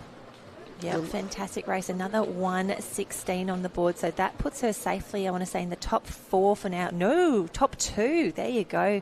Bianca Raywood still number 1 with that 16.4. Kira coming through with a 16.8. Jasmine, Olivia and Naisha the next to come through. But my gosh, we have seen Kira do so many races. I feel she's entered in nearly every race here at the moment. She's doing an incredible job to still be punching out some 1:16s in the rescue medley. That's impressive. Cannot wait to see what she's got left in the final, because, Christy, once we get to the finals this afternoon, we will confirm what time they will start. Getting a little bit sad that it's nearly all over. I know. We've got the best seat in the house bringing these races to you on the live stream. I'm absolutely excited to see just how fast the athletes can go in the finals. We've had some amazing heat times. You can see official results there. Heat number 8, Kira Van Heeden in a 1:16.47. So just 3 heats yet to swim. If we take a look at the overall leaderboard, Regan Copsey from Maroochydore with a 1:24 high is currently in 8th position. Lillian Roche from Gilly in 16th with a 1:31. It's going to be tight, especially when you see the quality of this lineup now. Eleanor Flowers, Kaya Gessner, Abigail Skinder, Alyssa Tapper, Lucy Kinnear, Emily and Courtney Fitzgerald in 7 and 8 from the Sunshine Coast Grammar Pool Lifesaving Club. And Christy, thinking about the live stream that we have right now, I just had a little sneaky peek. We've got the beach flags in action at the moment up at Kurrawa. So all the qualifying rounds for the beach flags will be run this morning for the Opens. Finals for them this afternoon, if you're keen to keep an eye on both of the live streams happening on the final day of racing. Thanks, Jen. Yes, plenty of action as you see the swimmers just swimming over top of those mannequins that they will head back towards. A long, long way still to the wall. So it looks like Alyssa Tapper, what a start for her, from Northcliffe, And Chrissy, sorry to interrupt, that's really confident swimming as well. One, to push that first 50, but to push it when you're out by yourself, swimming with no one around you thinking, have I gone too fast? Have I gone too early? What am I doing? Alyssa Tapper, you are doing everything correct at the moment. A really deep carry there we can see in the middle of the screen. She's just within those yellow lane ropes. And that could be Eleanor Flowers at the top of the screen from Trig Island. Yeah, very different technique from Alyssa Tapper. Northcliffe still holding on to her lead. She flew down that first 50 in a 31, coming home so strong, really straight arm with her swimming arm there, and such a strong kick. So Alyssa Tapper will hit the wall in first for this heat in a time of 1:20. So not the fastest we've seen, but probably still within that A final with only 2 heats to go. Yeah, that's currently 6th overall, that swim of 1:20.60 for Alyssa Tapper of Northcliffe. 6th overall, Eleanor Flowers, who was in the top lane there. She will actually be in 8th overall with a 1:22.1, and this is where we saw that great pickup. Look how clear she was on the rest of the field. Huge confidence there. Great finish on the wall as well, coming through. Big touch, big breath as well. Alyssa Tapper, great swim. A really confident start as well. Love seeing that for our youth athletes. Yeah, she really took that from the start. Alyssa Tapper, there are the official results. 1:20.50 ahead of Eleanor Flowers, 1:22. So we only have 2 heats yet to go, and they will be the last 2 heats, or the last 2 individual races, I should say, for our heats program this morning. Erica Orbell from Mairangi Bay, Jet Kerman from Lukenwald, Amaya Lopez from Mordialloc, Madison Jones from Currumbin in 5, Anna McLaren from Waimarana in 6, and Manya Yami from Norderstedt in lane 8. So 2 races yet to go, and I think the next heat will be a full one, but just 6 ladies lining up for this next race. So A and B final qualification positions up for grabs. You've got to think Madison Jones in lane 5. She is great carrying a mannequin. A fast start expected for her. She often leads out the Currumbin Vikings relays as well because she is so quick off that start. And she's off to an early lead at the moment. Madison Jones, lane number 5 from Currumbin. Amaya Lopez, though, sticking right with her. The girls breathing side by side at the moment. Amaya in the blue cap there from Mordialloc. Jet Kerman from Lukenwald just falling off a little bit. The black cap in lane 3 as the girls take the big breath, the big turn. And here's where we go to work underwater. Just see how strong those kicks are. Streamline, butterfly kick, 17.5 metres. Down to that 2 metre depth, picking up the mannequins now. Nothing really separating our leaders from lanes 4 and 5. Yeah, the girls surfacing together here, and you can see Jones just breathing to her right, trying to get that stroke rate really moving through. Amaya Lopez from Mordialloc, she was incredible in their relays over the last few days. Keen to see what she has got left in the tank here. Definitely a race into Jones in the white cap from Currumbin, just starting to pull away now. This is where we can see who can swim under fatigue, who can carry a mannequin when they're really, really tired. It's going to be Madison Jones. Fantastic finish on the wall. And Christy, we always say, no breathing under the flag. She executed that perfectly. Amaya Lopez coming through. So that's going to be a 1:16.8 for Madison, 1:18 low. And I think that will put the girls definitely in the A final positions for now. Madison Jones, she is 3rd overall with that 1:16. And this is shaping up to be a fantastic final. 3 ladies in that 1:16 space at the moment. Amaya Lopez now 5th overall. And we see the relays, the girls, not a lot splitting them and nearly identical at that pickup here. Yeah, 3 coming through on that 1:16, another 3 on that 1:18. It's going to be a very, very tight final. We've got 1 more heat to go. With one heat to go, we've got Nisha Shetty on 19.0, Alyssa Tapper. They are on the cusp of the A and B finals at the moment. That is going to be a tough one because we can see as just the results are up there now. Madison still clear on that 1:16. It is a full heat to finish, the last individual race of this morning's programs for the prelims, as our German friends would say. We've got Tammy Luna Arnold from Lukenwald in lane 1, Charlie Barber from Newport in 2, Katarina Salna from Lukenwald in 3, Gemma Holt from Mordialloc in 4. Gemma Holt 5th at the national teams comp last week. She would love to back up now and add to those A finals. Alina Wagner from Lukenwald in 5, Eve Cervenak from Tugan, Frida Mederig, and then Kate McLaren from Weimaraner in lane 8. And Chrissy, this is probably one of the most consistent first 50s that we've seen. Maybe Frida from Norderstedt, the bright pink cap, challenging for the lead towards the bottom of our screen. Yeah, just ahead of Gemma Holt from Mordialloc. So Frida will turn first. Gemma in second. Katarina See how three. strong they are across the underwater. Some of the athletes throwing in a few breaststroke kicks and strokes. That was definitely that was me. That was our technique. As many as you needed. Just get to the mannequin, Christy and Jen. Do your best. And you don't want to look up too early. You don't want to look at how far you've got to go. So, yes, it's always further than you think. But Gemma Holt, have a look at the carry here. The Australian rep last week, the Mordialloc rep now, she's in lane 4 doing an incredible job.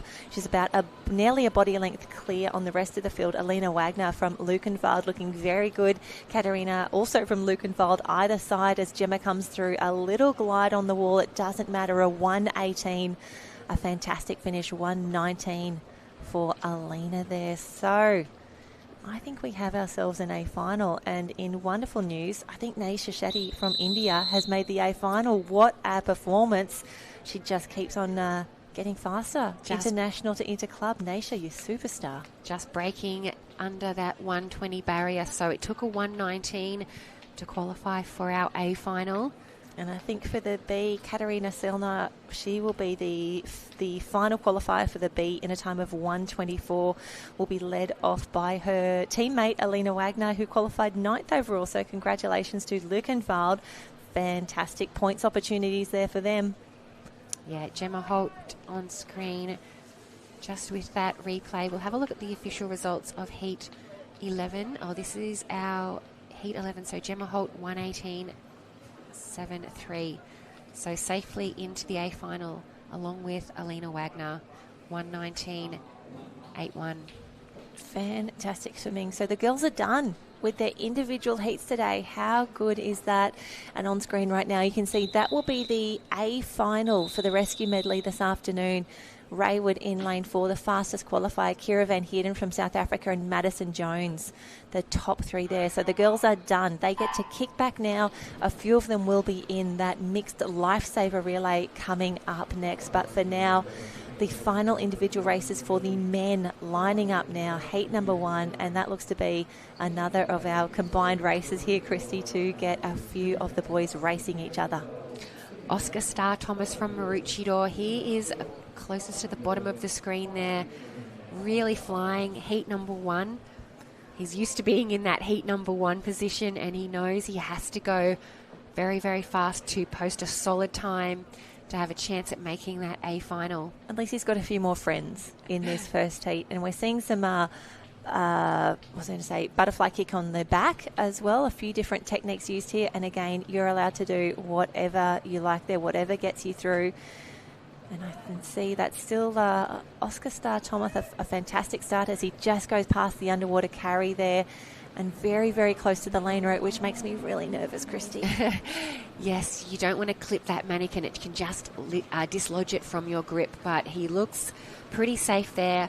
Oscar Starr Thomas hitting the wall in a 1:10.8. 1:10. What a start there. Byron Diekman, his club mate there, 1:13.9. And it's going to be Melvin Gilbert, super resilient, backing up after a little bit of disappointment in the 100 carry earlier. 1:14 for Melvin. Great to see him back. Great to see him repping the Cronulla Surf Lifesaving Club. I think he could be the only Cronulla competitor at this Youth Interclub Championships, but great swims for the boys, loving using the live heat system as well to combine a few races on the fly. And there we go. Gee, he was tight on the wall on that turn there, but no dramas at all. The boys up and away. Great to get the first heat done and a few great times on the board. 1:10.8, the early time to beat. And as per live heats, Christy, we are now going into the 4th heat of the men's 100-metre rescue medley. Yeah, heat number 4, just about to get themselves up on the blocks. But we want to make it official first with those results for the 100 rescue medley. Lots of Aussies in the mix there. Timmy from Germany as well. But as we line up this next heat, we have Raphael Leinen from Bietigheim-Bissingen, Callum Merrills from Retford and District, Mika Bartel from Norderstedt, Atlee Marsili from Drayton Valley in Canada, Darcy Higgins from Maroochydore, Wyatt Webb of Drayton Valley, Mikhail Slatch, raced for Kenya last week, racing for Sunshine Coast Grammar, Pool Lifesaving Club this week, and Seth Grayson from Retford and District. He will be in the pale blue cap closest to us on the bottom of screen. Almost ready for a start. It's Darcy Higgins on screen from Maroochydore. And Christy, this was the worst part right now. Just waiting, going, yep, rescue medley, here we go. And just making sure you get that pacing right in the first 50. It is so tough. The bright cap there from Norderstedt. That's Micah in lane number 3. Bietigheim-Bissingen in the navy. Just waiting for those mannequins to be set up. And a shout out to all of the pool setters who are making sure it's a very even start for all of our men here in the 100 rescue medley. I think we've got a few of the divers in the pool as well today with the oxygen tanks, allowing them to stay underwater to set up all the mannequins with centimetre precision, ready for a morning of good fast racing. All the mannequins are set now, as are our athletes in this heat number 4. Seth Grayson is closest to the bottom of the screen there from Redford and District Lifesaving Club. He's got a great start, but it's Darcy Higgins from Maroochydore in lane number 5, leading the way down this first 50. It's looking pretty comfortable as well, just breathing every second stroke at the moment, so maintaining that pace while filling the lungs with oxygen. In lane number 1 as well, Raphael from Bietigheim-Bissingen, a strong start for him, but here we go. They are away, they're underwater, and it feels like the clock starts now, Christy. Yes, you could see he wasn't at top speed, Darcy Higgins. A nice relaxed stroke down that first 50, so we'll be able to see how much energy he can spend on the home straight now. Yeah, he's got a great kick happening for now. That looks fantastic. That looks really, really strong. He's still close to the lane rope, but the mannequin is very, very safe. He is now extending his lead on the rest of the field. Raphael Leinen from Bietigheim-Bissingen, a fantastic start, but unable to keep up just now. We can see under the flags, still breathing every single stroke. That is how tough this racing is, Christy. You do not want to give up any bit of extra oxygen. 1:12:04 for Darcy Higgins from Maroochydore. So a very solid swim. You mentioned there just that exertion. It's tough. It is so tough. And having a look at the leaderboard, I think that's going to put Darcy that time of 1:12:0. That will be second position overall to his clubmate Oscar Starr Thomas, who was in that first heat. Maroochydore occupying the top 3 spots as well. Melvin Gilbert from Cronulla in the mix. Cairns. And again, Cooper, the only competitor here from the Cairns Surf Lifesaving Club in far north Queensland. As we see the boys make their way through, coming through to the carry, and honestly, no dramas for him from here on. Yeah, very, very solid performance there from Darcy Higgins. And Christy, we have mentioned that there's been a lot of racing down at Karawa Beach, just as we see those results pop through for Darcy 1:12:0. We're actually, we always talk about, there's something for everyone in lifesaving. You can do some pool comp, some ocean, some beach. And I wanted to give a little shout out to Chelsea Gillette, who used to race for Australia in the pool lifesaving competition, did many, many comps, including world champs for us.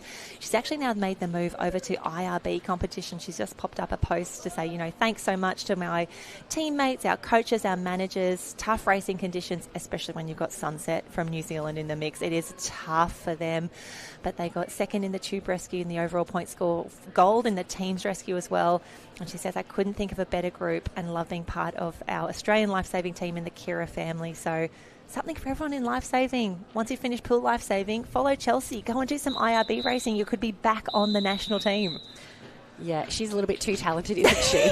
We're going to leave that one to Chelsea. We're not coming back, but fantastic racing. Here we see the next coming through. This is heat number 5. Top of screen, Ben Chilvers from Retford, Craig McClymont from Haasewinkel, Gabrielle Deschênes from Narwhal Sauvetage, teammate Emile Fortin in the mix as well. Joseph Skinder from Pacific in Canada, Tom Bagley from Retford and District, Ben Brinkman from Haasewinkel, and rounding out the field, Sam Brager from the Drayton Valley Lifesavers. Lots of GB, lots of Canada in this mix. And Christy, another fairly even start. Maybe Craig McClymont at the top of the screen, the first to turn. Yeah, Craig. Oh, a touch and over. Love that. Yeah, quite a few of our competitors choosing to do that. Club mates Craig and also Ben choosing to do the touch and turn. Don't look up, Sam. A lot of the athletes choosing the breaststroke just to get to those mannequins, all surfacing now. So that's the hardest part of the race completed. Such tough racing, but looking really good in lane 7. I think that's Ben Brinkman still in the lead. 2 across from him in lane 5, I should say. Joseph Skinder in that bright blue cap with the green on it. I want to say Joseph Skinder is actually accelerating at the moment, starting to pull away from the rest of the field.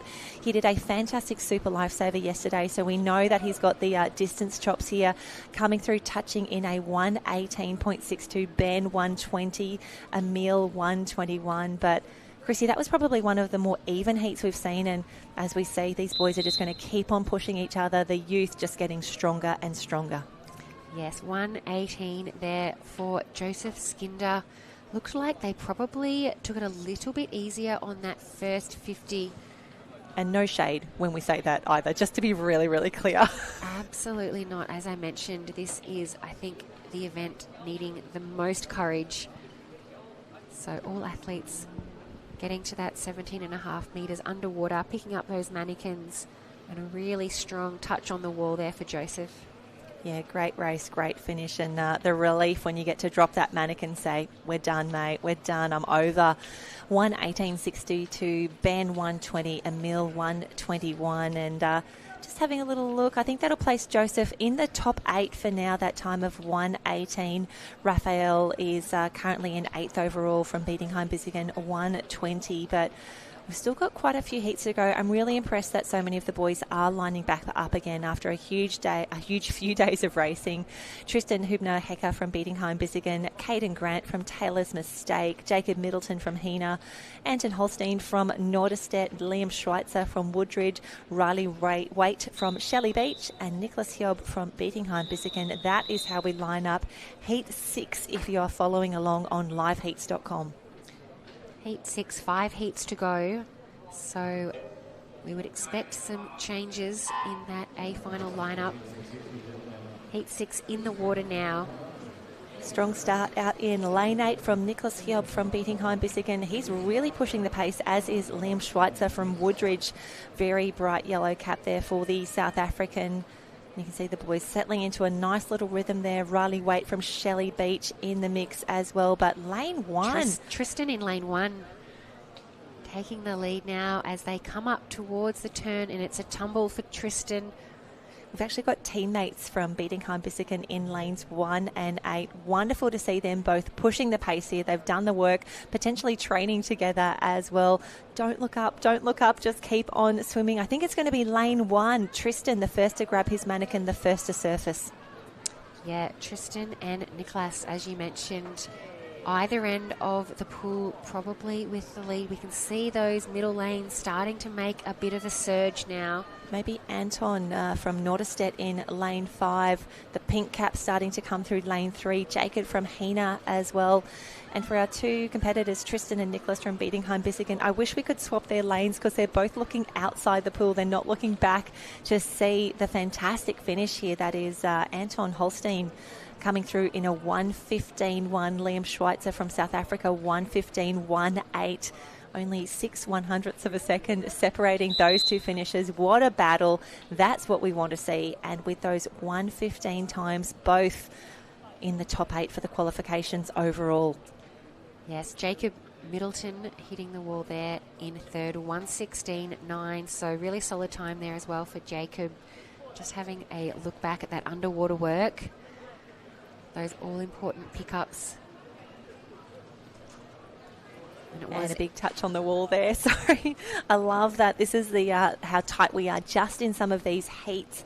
We have got 4 individual races left for the men. Anton, 1:15.1. Liam, 1:15.18. So great swimming, great racing. You would expect nothing less at the Lifesaving World Championships, with 4 heats yet to go, 4 individual races remaining for the men in this rescue medley. And then, Christy, we will have the mixed 4x50 Lifesaver relay, only 3 heats for that one coming up next. But for now, Heat 7 lining up, led by Ethan Parsons in lane 1 from Drayton Valley Lifesavers, Paul Reischauer from Niederolm Warstadt, Vincent Lallenset from Naval Sauvetage, Rowan Toon in 4 from Northcliffe, Lasse Lederer is back in action, beating home Bissigan.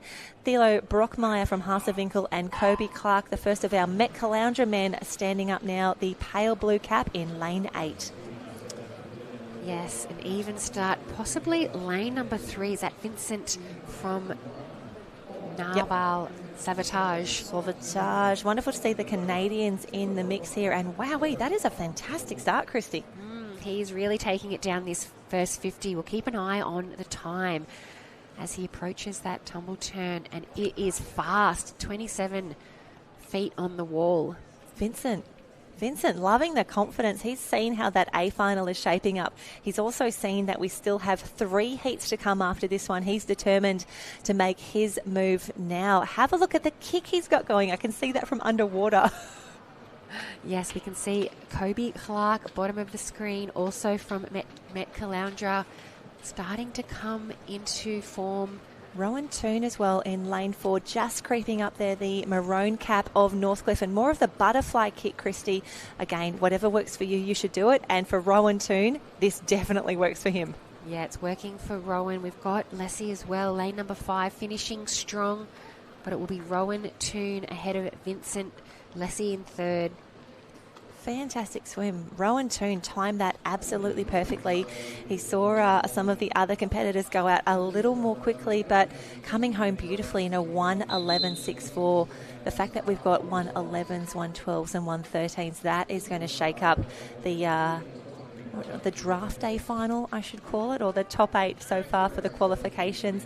Having a look at that leaderboard, this is going to be fantastic racing. Looking forward to seeing how it shapes up. But Oscar Starr Thomas from that very first heat still in the lead in a 1:10. Rowan Toon second now for that 1:11. And Darcy Higgins just ahead of Vincent, the 2 1:12s on the board. So we need to see if those boys will stay in those first races there. But a 1:11.6 looking very, very good for the team of Northcliffe.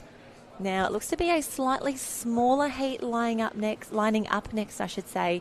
This is heat number 8. Jack Hanford from Mairangi Bay, Matthew Lowe from Northcliffe, Tom Habel from Lukenwald, also Luca Paul Gerlach from the same club, and then Mika Liam Horniak from Raider Vadenbroek. So only 5 competitors in the field here, but expecting some very quick times as we come into the final seeded heats.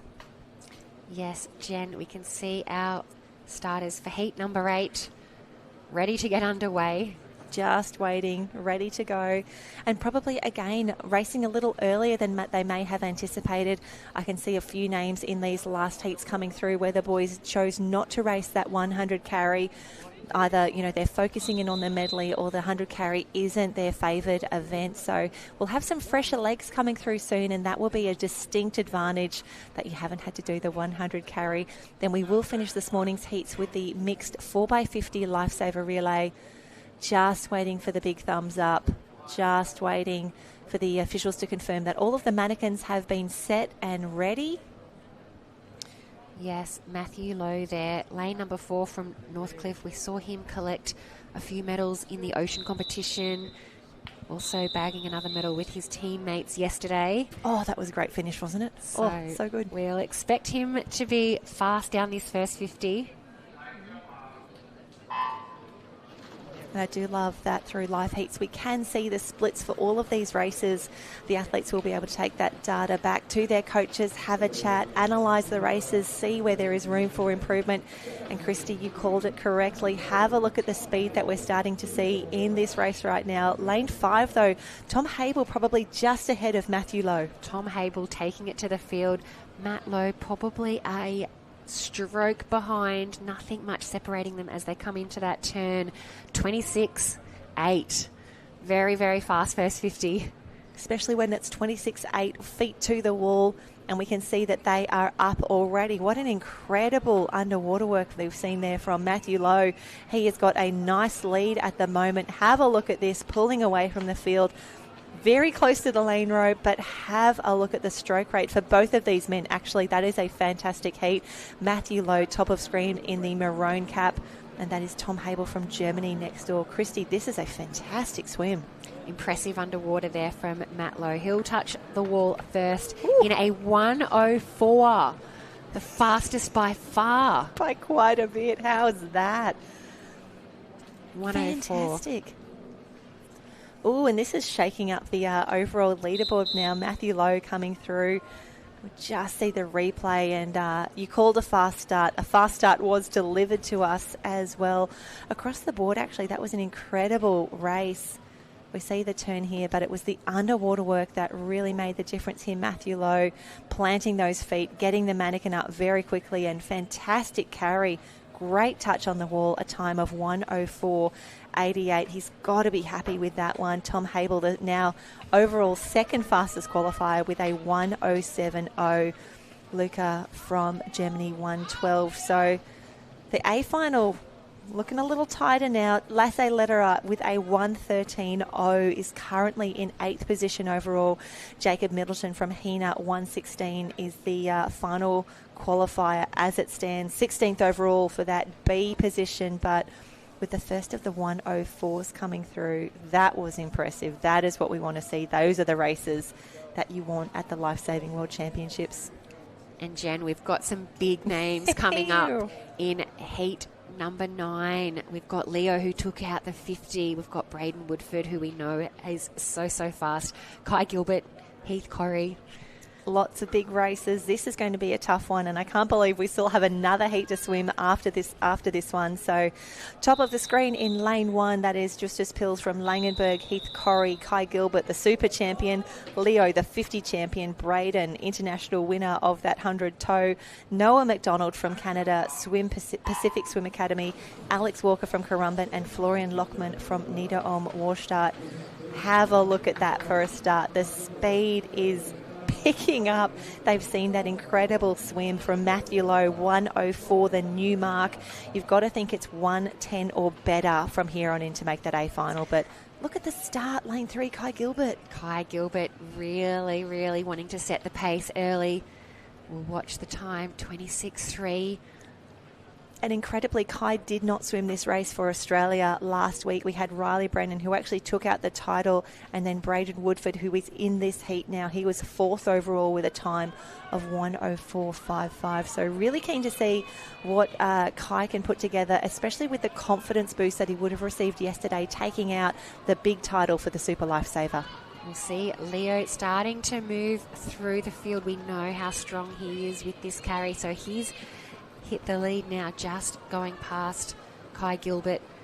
Braden Woodford not out of this, yes, chasing really tightly on the line. We saw a great battle yesterday, Kai and Braden, in that super final, but 1:05.8 for Leo. We knew he'd be good in this one. He was amazing in that 50 carry as well. So Braden comes through in 2 with 1:07.2, Kai 1:07.4. Oh, we've got some sub-10 swims happening here. This is what we want to see. And as we look at the overall leaderboard ahead of the final heat of the day, Oscar Starr Thomas from that very first heat, the 1:10.80, just in there in 8th position at the moment. Unfortunately, likely to drop into the Bs, but did everything he needed from that very first heat to give himself the best possible opportunity. But my gosh, have a look at Leo go. He nearly did a shorter stroke on that second last stroke to ensure he had the big touch on the finish. Yeah, so impressive in that carry without fins. Leo will be looking for him in the final, 105.83. So second fastest qualifier at this stage with one heat to go. And we can see there Alex Walker, he was fourth in that heat, but now sixth overall, that time of 109.98. So we're about to find out if it is enough for an A final, the last individual race for this morning's heats. We have Devon Gordon-Michael from Lukenwald in one, from Met Caloundra, Luca Widmer and James Lee in the mix. From Currumbin, look at this, Riley Brennan, Kobe Holden, William Love, all in the mix from Northcliffe. Cooper Lynch in 7 and Jacob Falconer closing it out. Lane 8, closest to us, he will be in the pale blue cap. The boys ready for a start, the last of the individual heats this morning. Yeah, and flying off the start there, Cooper Lynch from Northcliffe. Also, Riley Brennan, lane number 4. They look to be our early leaders down this first 50. And I was thinking about Riley and Kobe, both passing on the 100 carry earlier today, to really focus in on these races now where they have the best opportunity.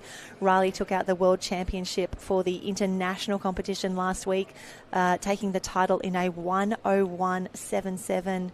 Ahead of the Italians who got the 2 and 3, Braden Woodford just off the podium there. So you've got to think Riley Brennan looking very, very good as we see the pool setters go past, and he's looking really strong out in front at the moment, swimming away from the rest of the field. Yeah, not as close as I expected. This heat number 10, Riley Brennan, the clear leader, just about to swim underneath the flag. So 5 metres to go for Riley Brennan. He'll touch the wall in a 102. And you've got to think he will have a little bit left in the tank, taking a breath on the wall there as well. But it doesn't matter. He's nailed that heat swim, a solid 6 seconds faster than the rest of the field and 2 seconds ahead of Matthew Lowe, who will be the second fastest qualifier for the A finals this afternoon. So great swim for Riley Brennan there. Kobe Holden second in 108, and I think that will put Kobe in the A final. James Lee 108.6, he will be in the A final as well as we see it. But Chrissy, what a race, clear on the rest of the field to do a 102 on what must feel like his 40th day of racing by now. Riley Brennan comes through 102.3, Kobe 108. James Lee and William Love, I think, will be in the B final with that swim there. But great racing, so confirming the A final for the rescue medley this afternoon. Riley Brennan will be in 4 with Matthew Lowe, Leo Elias Bauman, Tom Habel, Braden Woodford, Kai Gilbert, Kobe Holden and James Lee. Then the B final, we will start with Alex Walker, then William Love, Luca Widmer, Heath Corrie in the mix, Oscar Starr-Thomas, Rowan Toon, Jacob Falconer and Darcy Higgins, another of those swimmers from the very first heat.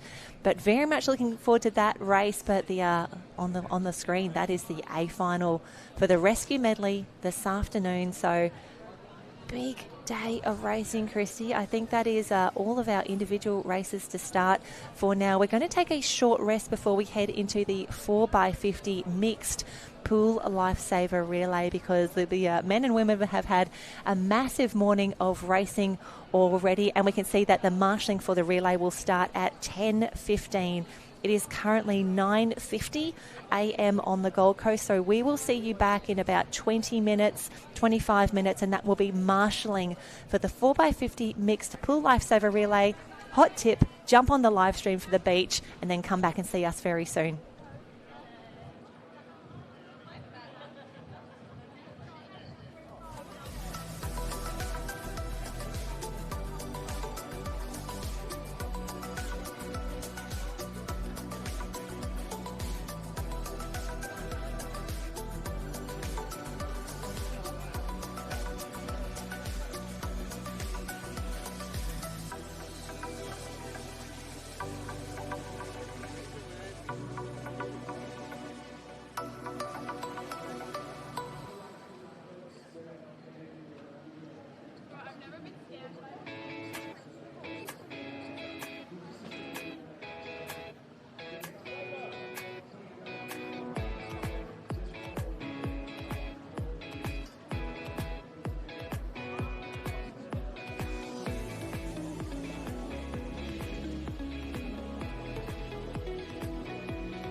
And we are back. Thanks for your patience. Excited to bring you these last races of the heats this morning. It's the youth mixed 4x50 Lifesaver relay.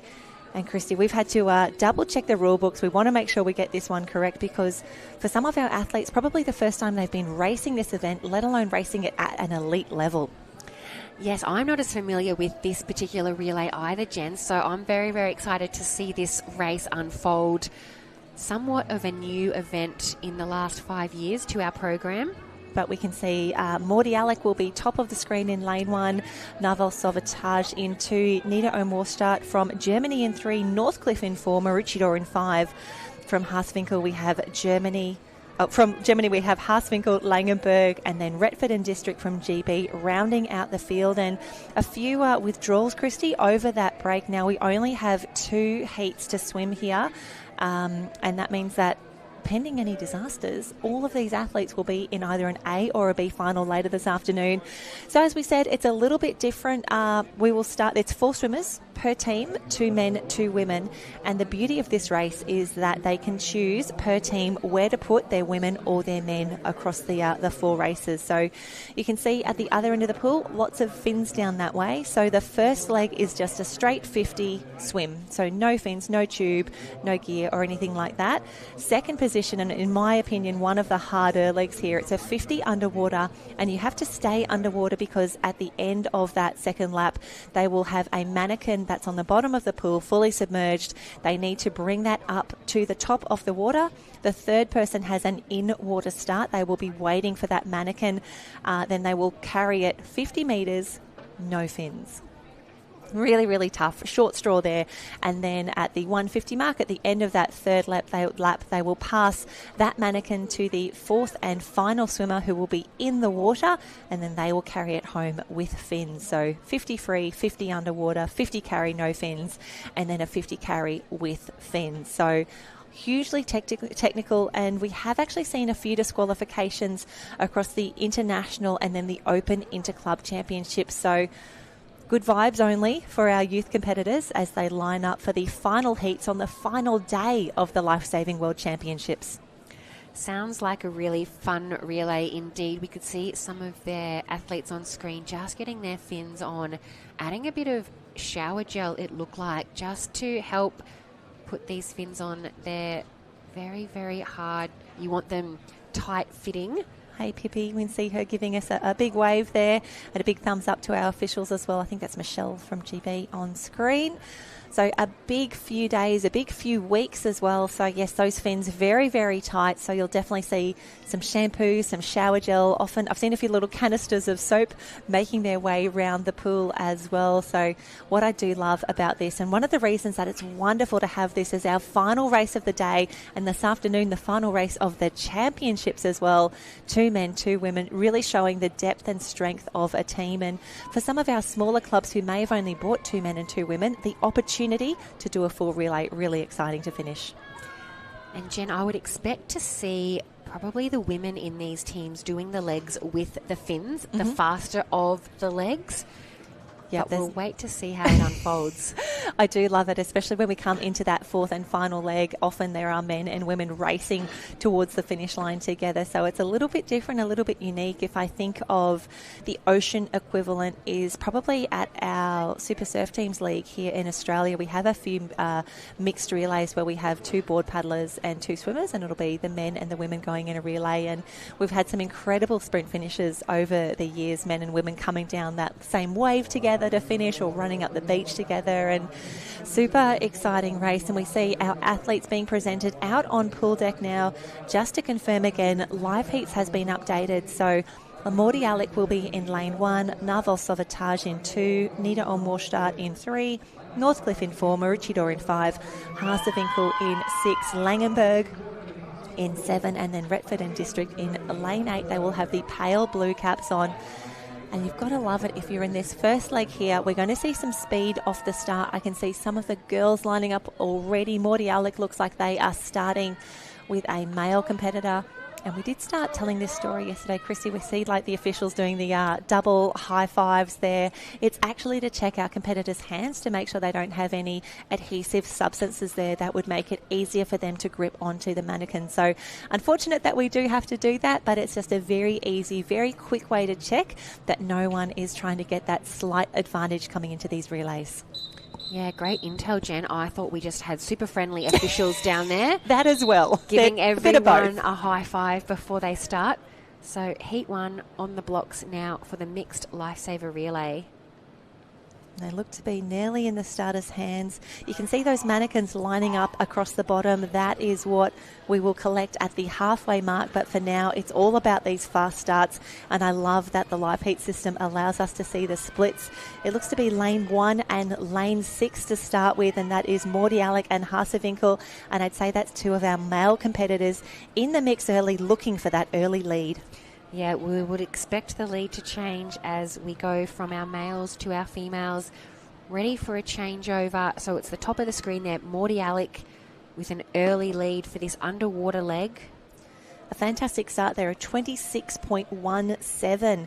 And then 26.45, I think those first 2 splits were. So as our competitors now make their way underwater, I want to say Morty Alec just in the lead, but this is one of those really tricky changeovers. You can see the athletes sliding in now, pushing up those 40-kilo weights very, very quickly. And then this is the tough leg right now. 50 carry, no fins. Lane 5, that is the crew from Maroochydore doing a great job there. Northcliffe just 1 lane up from them.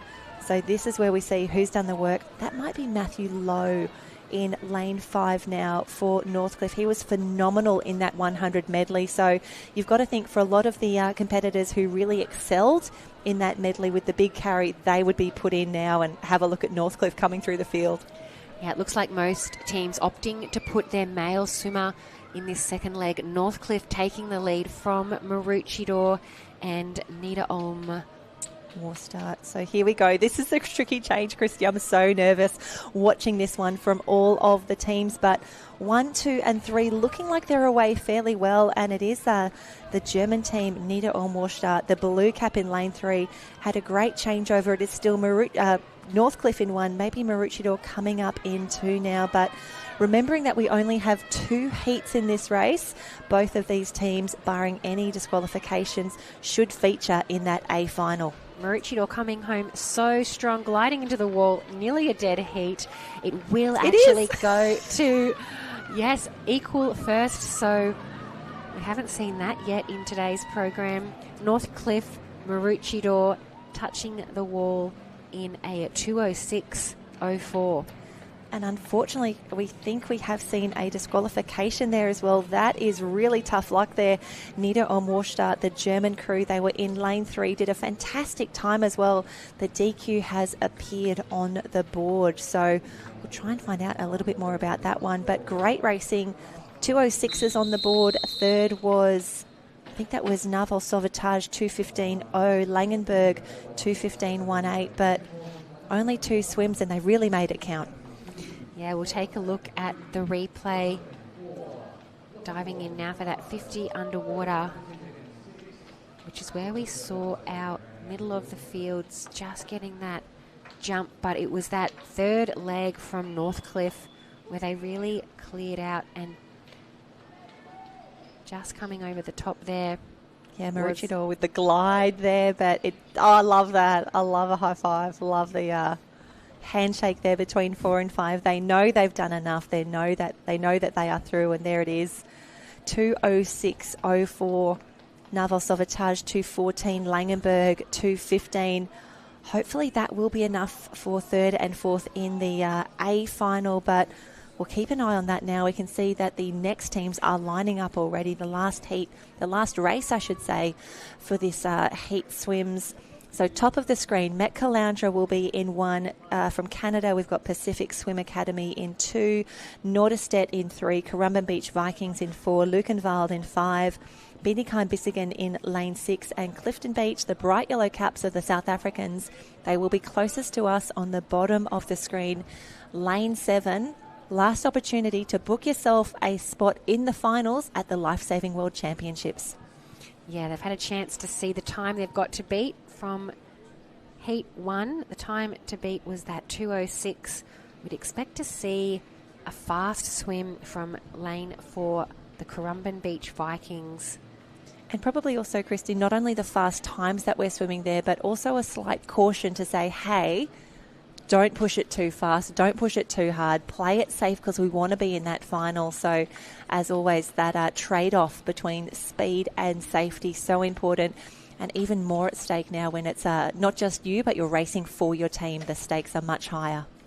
Yeah, the coaches will be saying safe changeovers. Mm-hmm. Just got to book yourself a spot in the final. And here we go. Last race lining up now, Clifton Beach. And I want to say Pacific both sending their men out in this first leg, trying to get that really strong lead. And again, however you choose to do it, whatever tactics you want to employ, whatever works best, and have a look at Clifton. What a fast start for them in lane 7, bottom of the screen. Chrissy, this is what you want to see. You've front-loaded the team and it's paying off. A body and a half lead there to Clifton Beach. I think we do go over to Pacific lane 2, who'll look to touch in second, just ahead of Metropolitan Caloundra over there in lane 1. Underwater leg underway now. And I think it's all ladies in the water right now. We can see some of our athletes who are probably featured in that 100 tow, the 100 carry, those really big fins races. And we see South Africa up, and she's going to head back down, ready to pass over that mannequin. So it is still Clifton in the lead, Met Caloundra and Pacific at the top of the screen. But this is the tough race. This is the tough leg right now. 50 carry, no fins. It is Clifton in 1. I want to say Lukenwald actually moving through the field now, currently in second position, maybe challenging for first. Currumbin in the middle of the pool there, making a move in this leg. I think you're right. Lukenwald have gone past Clifton narrowly, who are in second. It's a race between lane 4, Currumbin Beach Vikings, lane 5, Lukenwald. And Lukenwald, they've been so strong in both their men's and women's relays. You'd be expecting them to be well and truly in the A final as we come through. We've got thumbs up across the board. Loving to see that for our officials. But here we go. This is a fast one. The pace immediately picks up. It is now a 100 carry with fins. So for Currumbin and Lukenwald, they know that they are safe for now. Just need to get home really well. And we can see the race on for those next positions. So fast swim here. Great finish. The Currumbin Vikings, a big touch on the wall. And Christy, we are watching the clock. Oh, sub 2 minutes for both of our teams here. That's fantastic. The Currumbin Beach Vikings take the win over Lukenwald. Fantastic swimming. Grab. So from Currumbin, it was the team of Riley Brennan, Kobe Holden, Madison Jones and Olivia Tukia. Dream team there for them. Lukenwald had Alina Wagner, Jet Kerman, Leo Ilias-Baumann and Devon Karth. And is that in third, the Norderstedt crew, Frida Meritig, Katarina Hoffins, Timmy Wang and Felix Croker. And wow, Clifton went out so hard on that one. Really great to see them putting their best foot forward. I think they finished 6th overall, but just need to do the numbers really quickly and find out if that is enough. And yes, I think Clifton Beach will be in the A final, the 8th fastest qualifiers there. But wonderful to see those sub 2 minute swims, Christy. They are clearly 1 and 2. Northcliffe and Maroochydore with that 2:06 earlier. A little bit of ground to make up in those finals this afternoon. They did look like they were taking it fairly easy in that first heat, so we won't know how much closer that final will be. But the pace set early from Currumbin and Lukenwald with those sub 2 minute relays. That's where the race is going to be happening in the A final later this afternoon. Yep, fantastic racing. Really pleased that we took that short break just to give the athletes a little bit of a rest there. We've had 2 of the very big breath-holding races earlier today, the 100 carry and also the 100 metre rescue medley. That wraps up this morning's heats. It is currently 10:45 here on the Gold Coast. I think we're going to be back in about 2 hours' time, 12:45 we're thinking, Christy, for a finals start. So if you want to keep up with the action at Karua Beach, jump onto the other live stream. I think we had the Ocean Man and Ocean Woman heats in action down at Karua Beach. But come back in 2 hours. We will have the finals on the very last day of the Lifesaving World Championships. We will see you soon.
imagine.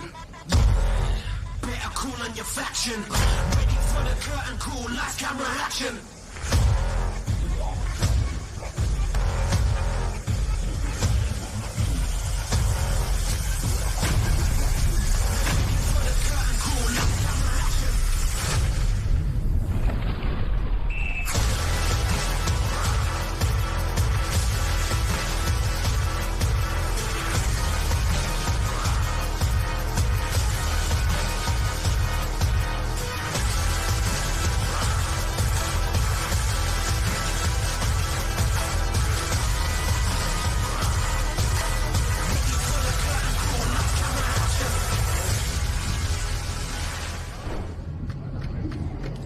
And here we are, the final session at the Lifesaving World Championships, the Youth Interclub, about to be wrapped up here at the Gold Coast Aquatic Centre. I'm Jen Parry. We've got Christy Munro on deck. Christy, we're nearly done. We are, Jen, here for the afternoon finals session. We've got the mannequin carry with fins, the rescue medley, and we'll be finishing up with the 4x50 mixed pool lifesaver relay. Can't believe that we're here already. It's been 6 big days of racing already for our juniors for this Interclub Championships. 3 days down at Kurrawa Beach, 2.5 now here at the Gold Coast Aquatic Centre. And once we've done the races today, and as you said, there's only a few to get through, we are all jumping in the bus. We're heading down to Kurrawa, and there we will crown our Interclub World Champion for 2024. Short finals program this afternoon as well. Christy, do you want to take us through what is in store? Yes, you can see the events on screen. We'll start with the women's 100-metre mannequin carry, followed by the men's. We've got the 100 rescue medley and then the 4x50 pool lifesaver. So we will have A and B finals. So we'll start with the women's B final. Not too far away from a start there. Lots still on offer this afternoon. Some more world champions to crown. Well, 5 in total to crown from here. We can see just outside of where we are, the ladies are getting ready to marshal, and we do want to make sure we're saying all of our good thank yous this afternoon. The marshals have done an incredible job working with the live heat system, which is very new for not only the Australians here, but for our international friends as well. So wonderful that everyone at home can be following along on liveheats.com, where you will also see these start lists here. So the ladies about to be in action. It is going to be Emily Fitzgerald from the Sunshine Coast Grammar Pool Lifesaving Club leading us off. Anna McLaren from Waimarana in New Zealand. Bella Murchie from Mordialloc in Victoria, Australia. Isla Petherbridge, phenomenal in that 100 tow earlier in the carnival. Excited to see her now in the carry. Eleanor Flowers from Trig Island. Indy Bland from Maroochydore. Abigail Skinder from Pacific Swim Academy, silver medalist in the Super Lifesaver yesterday. Let's see what she's got left in the tank. And Carolyn Coder from Bietigheim-Bissingen in Germany, our final qualifier. Christy, what do the girls have left? Will they be able to lift for these final races? Yeah, just so fascinating to listen to those list of names here, which is the B final. So such a high quality field. You mentioned there Isla Petherbridge, so unlucky, just missing out on that A final. She'll be wanting to put a really good show, stamp a really great time as a way to finish off her Worlds campaign. And for some of our athletes who don't have the larger team around them, they may not be racing in that mixed lifesaver relay to finish. For some of them, this could be their last performance, their last opportunity to be in the water at the World Championships. Can hear the whistle down there, getting them on their blocks. And the girls shaking the legs out, making sure that they are very steady, very stable now in the starters' hands. And Christy, you've got to think with the cream of the crop here, the best of the best in the A and B finals, I'm thinking most of the girls will probably stay under this entire first 50. We can see the mermaids go past. It looks to be maybe only 1 or 2 ducking up for a breath, and really important to manage the angles as they head back down. Yeah, Jen, majority of the athletes, as you mentioned, they're choosing to go that first 50 underwater. We have a leader out in front. It is Isla Petherbridge, as we expected, in lane 4, just powering ahead. There she is there with the blue and red cap.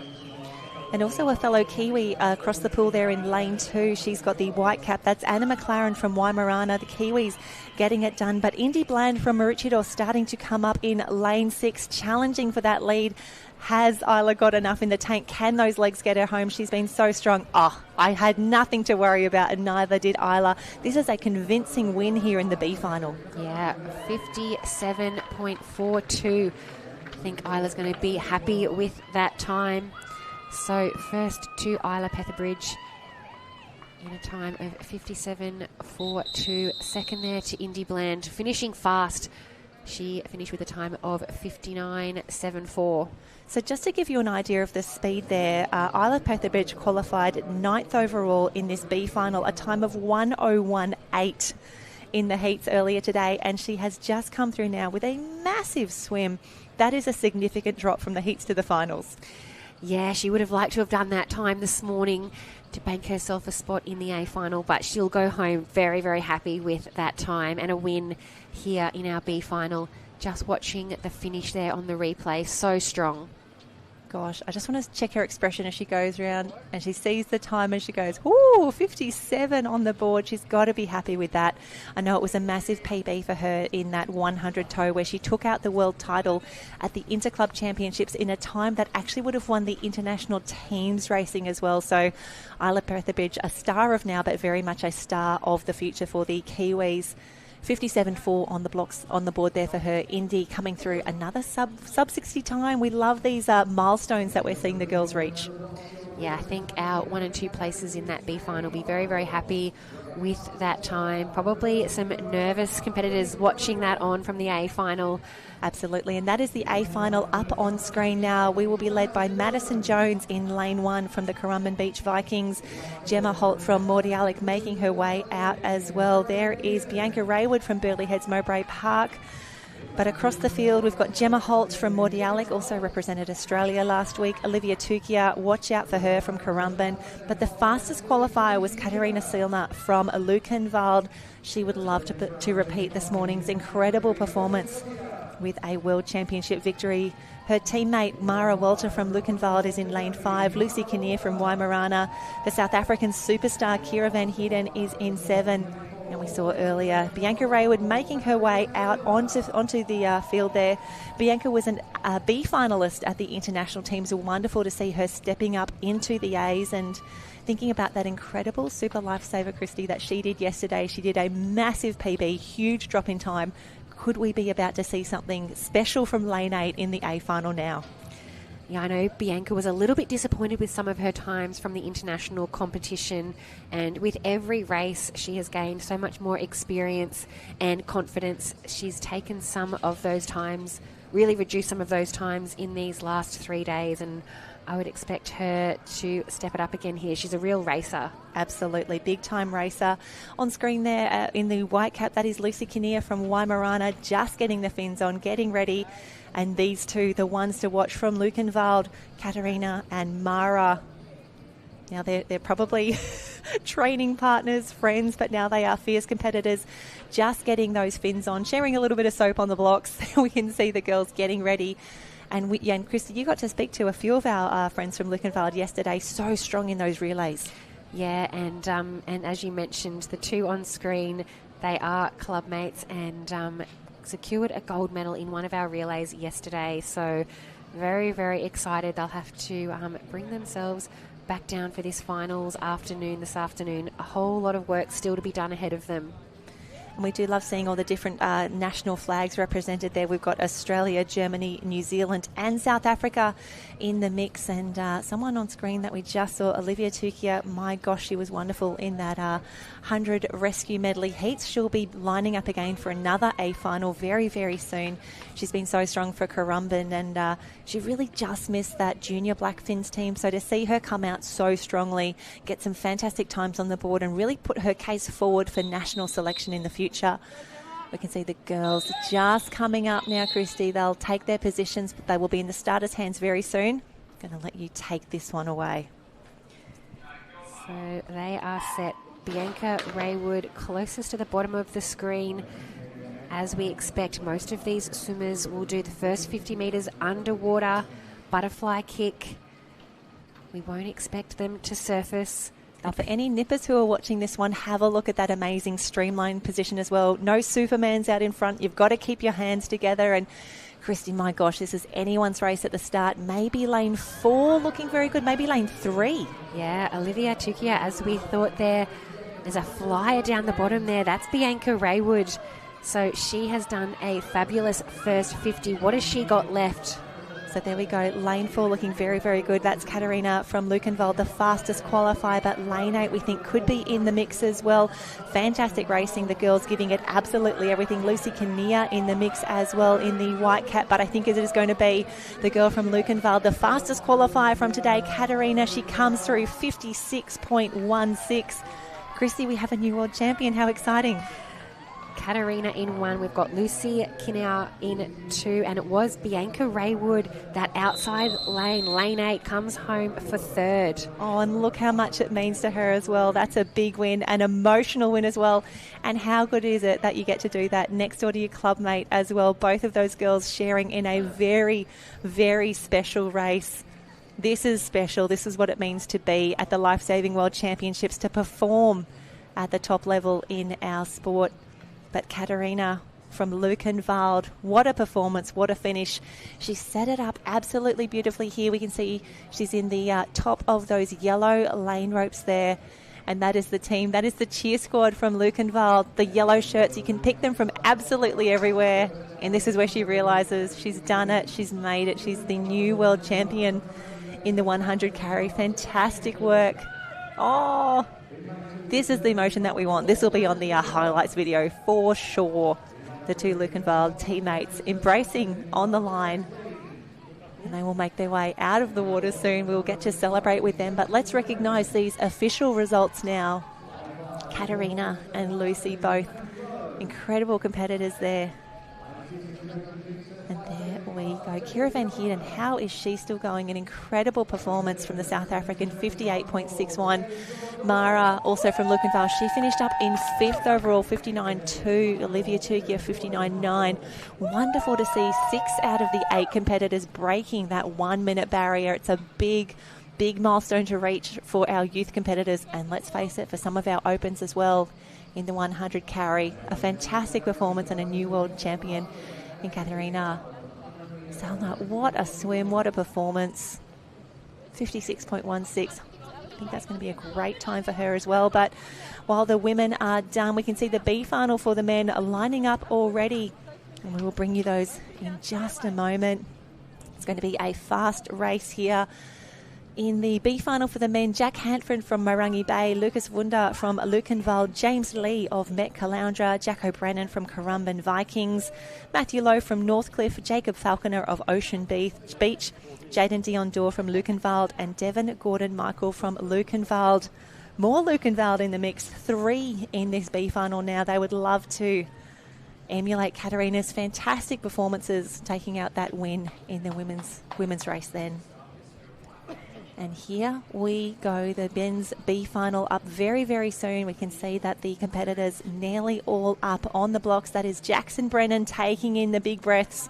So unlucky to miss out on that A final berth. Here's the fastest qualifier for this B final, racing from lane 4. That is Ocean Beach's Jacob Falconer in 6, a fantastic performer. Wonderful to see him here repping the club. Only a few from Ocean Beach in the youth competition, but here we go, ready for a start. And we are away. B final for the 100 carry for the men. An incredible performance. They've done so much just to get to this position right now.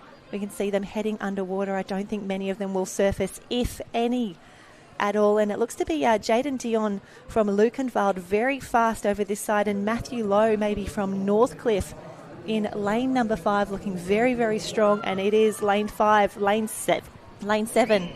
The race is on. I want to say lane 7, probably the best of it at the moment, but have a look.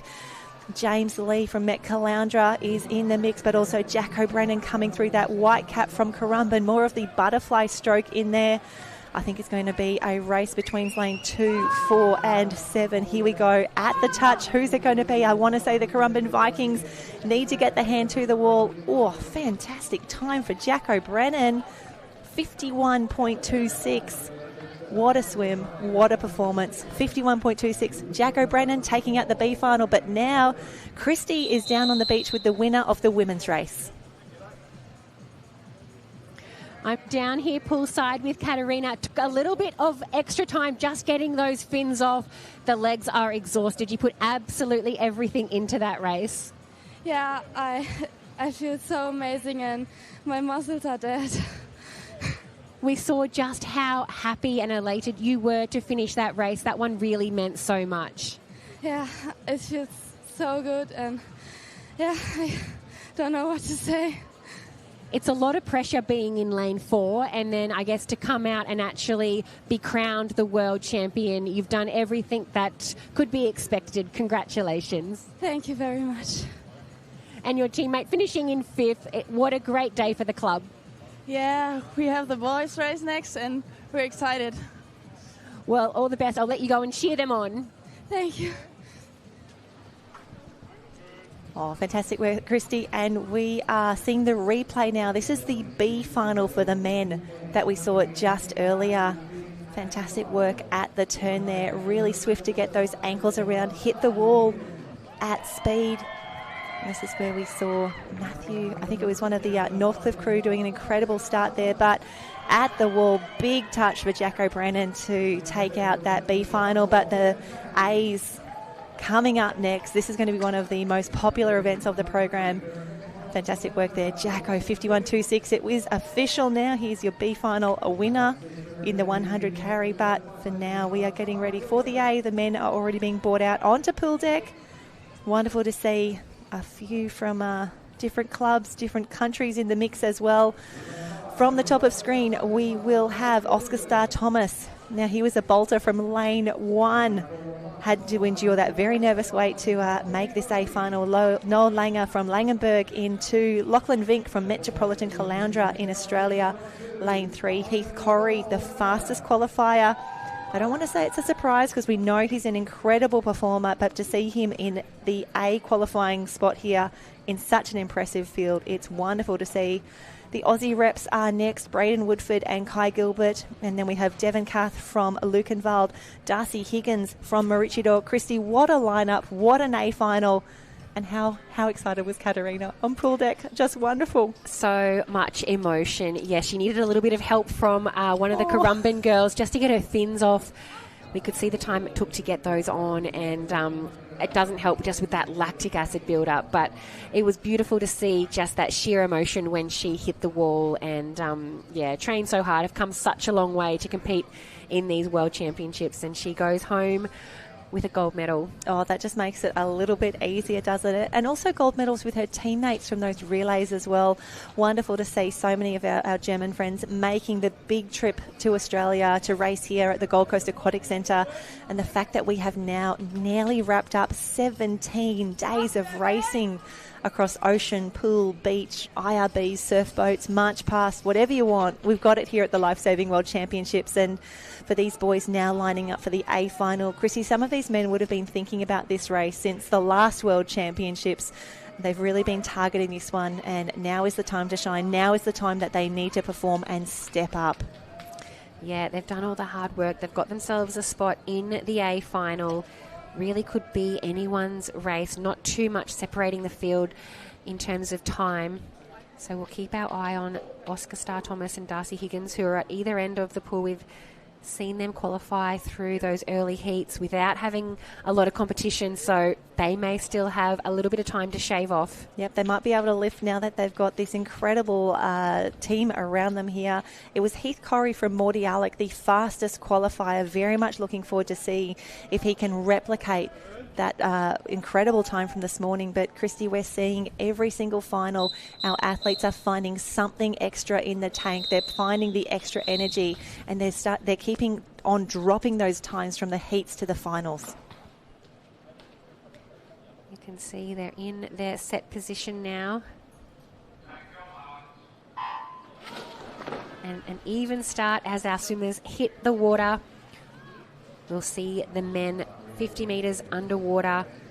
They'll fly down in about 17 or so seconds. And I think that's a trademark fast start there from Braden Woodford. He's known for getting out very quickly in both the 100 carry and the 100 tow. The challenge will be if he can hold on, because we have got some quality in the field. 3, 4 and 5, that's Lockie Vink, Heath Corrie, Braden Woodford. Kai Gilbert knows what it takes to win on the world stage. Devon Carth from Lukenwald in lane 7 looks really, really strong. But could this be the race now, Christy? Could Morty Alec come through for a world title? Yeah, Braden Woodford going strong alongside Heath Corrie. I think it's going to be Braden Woodford on the wall, just with the touch. I was nervous with that glide to the wall, Christy. 48.1 for Braden Woodford takes the World Championships. And how wonderful is this? Not only Heath Corrie from Morty Alec in 2, but from lane 8, Darcy Higgins from Maroochydore takes the bronze medal in a time of 50.16. The lane 8 flyer comes through. We love to see that. Oh, nothing separating. You can see the exhaustion on Braden Woodford's face as we watch the replay. And I want to see, there is lane 8. That is Darcy, who came through for an incredible finish there. Wonderful to see the Maroochydore Black Swans picking up some great points. So the action was here in the middle of the pool, 5-4. And then as we pan out, we see it is lane 8. Darcy Higgins of Maroochydore picking up a bronze medal. Fantastic performance. But for Braden Woodford, my gosh, he's done an incredible volume of races and he's still performing at this top level. Just incredible to see. And he definitely deserves a massive break after this. And it was Lachlan Vink, met Caloundris 50.79 coming through in 4th. Oscar Star Thomas of Maroochydore in 5. Devon Carth from Lukenwald, Kai Gilbert of Northcliffe and Noel Langer from Langenberg rounds out the field. What a race, what a performance. And for some of these men, that may well wrap up their Lifesaving World Championships campaign, especially for our Finns specialists. Big race. And as we always say, it's a last one, fast one for the boys there. So we are 4 races deep already in this finals program. We are nearly at the halfway mark, if you can believe it. We have done both of the A and B finals for the women and the men in the 100 carry with Finns. The rescue medley is up next. So still a 100 metre distance to cover, but a very different race, as you will see here. If you've only just joined us for the finals, you've chosen the best time of the day to come through. We are showcasing the best young lifesavers in the world. The 100 carry is done, the rescue medley up next. And then we will close today's proceedings. We will close the championships, I should say, with the mixed 4x50 pool lifesaver relay. And at the end of those races, we will know who will be crowned the Interclub champions for 2024. Those celebrations and presentations will be made at Karawa Beach this afternoon. But for now, let's go down onto pool deck with Christy.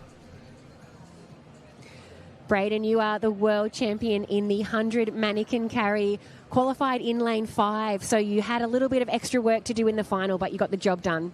Yeah, this morning Heath Corrie, who was qualified in first into the final, had a blistering 100 this morning. He went 48, like 3, I believe it was, and had a really good race. But luckily, I was in the last heat this morning. I did a little bit of tactical play and just went a little bit slower, so I could see him on my way home in that final. And yeah, he had a good race this morning. I knew that I had to put pressure on him in that first 50, so I could, work my magic. You're a gold medalist from our ocean events, a gold medalist now in the pool events. How does it compare? Ocean and pool are 2 very different but very similar events.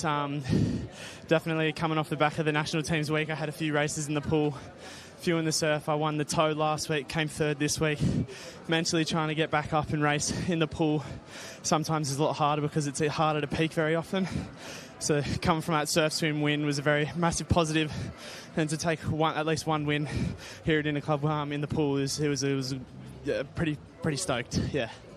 Well, you're finishing on a massive high. Go and enjoy the rest of the celebrations with your Bulleye Club. Thank you very much. Will do. Fantastic work, Christy. And again, a huge congratulations to Braden. What a swim. Love hearing about the tactics as well, coming from those heats through to the finals, and definitely got the job done. Worked his magic, as he said. And that is a huge sense of satisfaction, and he should be celebrating with Bulli very, very soon. But the 100-metre rescue medley is up next. We will start with those ladies in the B final. We'll bring them out on pool deck in just a moment. You can see there is a very short turnaround for the team here as they come through. From lane 1, we have Frida Meritig from Norderstedt, Anna McLaren back again from Weimaraner, Indy Bland from Maroochydore in 3. Alina Wagner from Lukenwald is in lane 4, Alyssa Tapper from Northcliffe in 5, Eleanor Flowers from Trigg in 6, Abigail Skinder from Pacific, and Katarina, she's back, Christy. She never went away.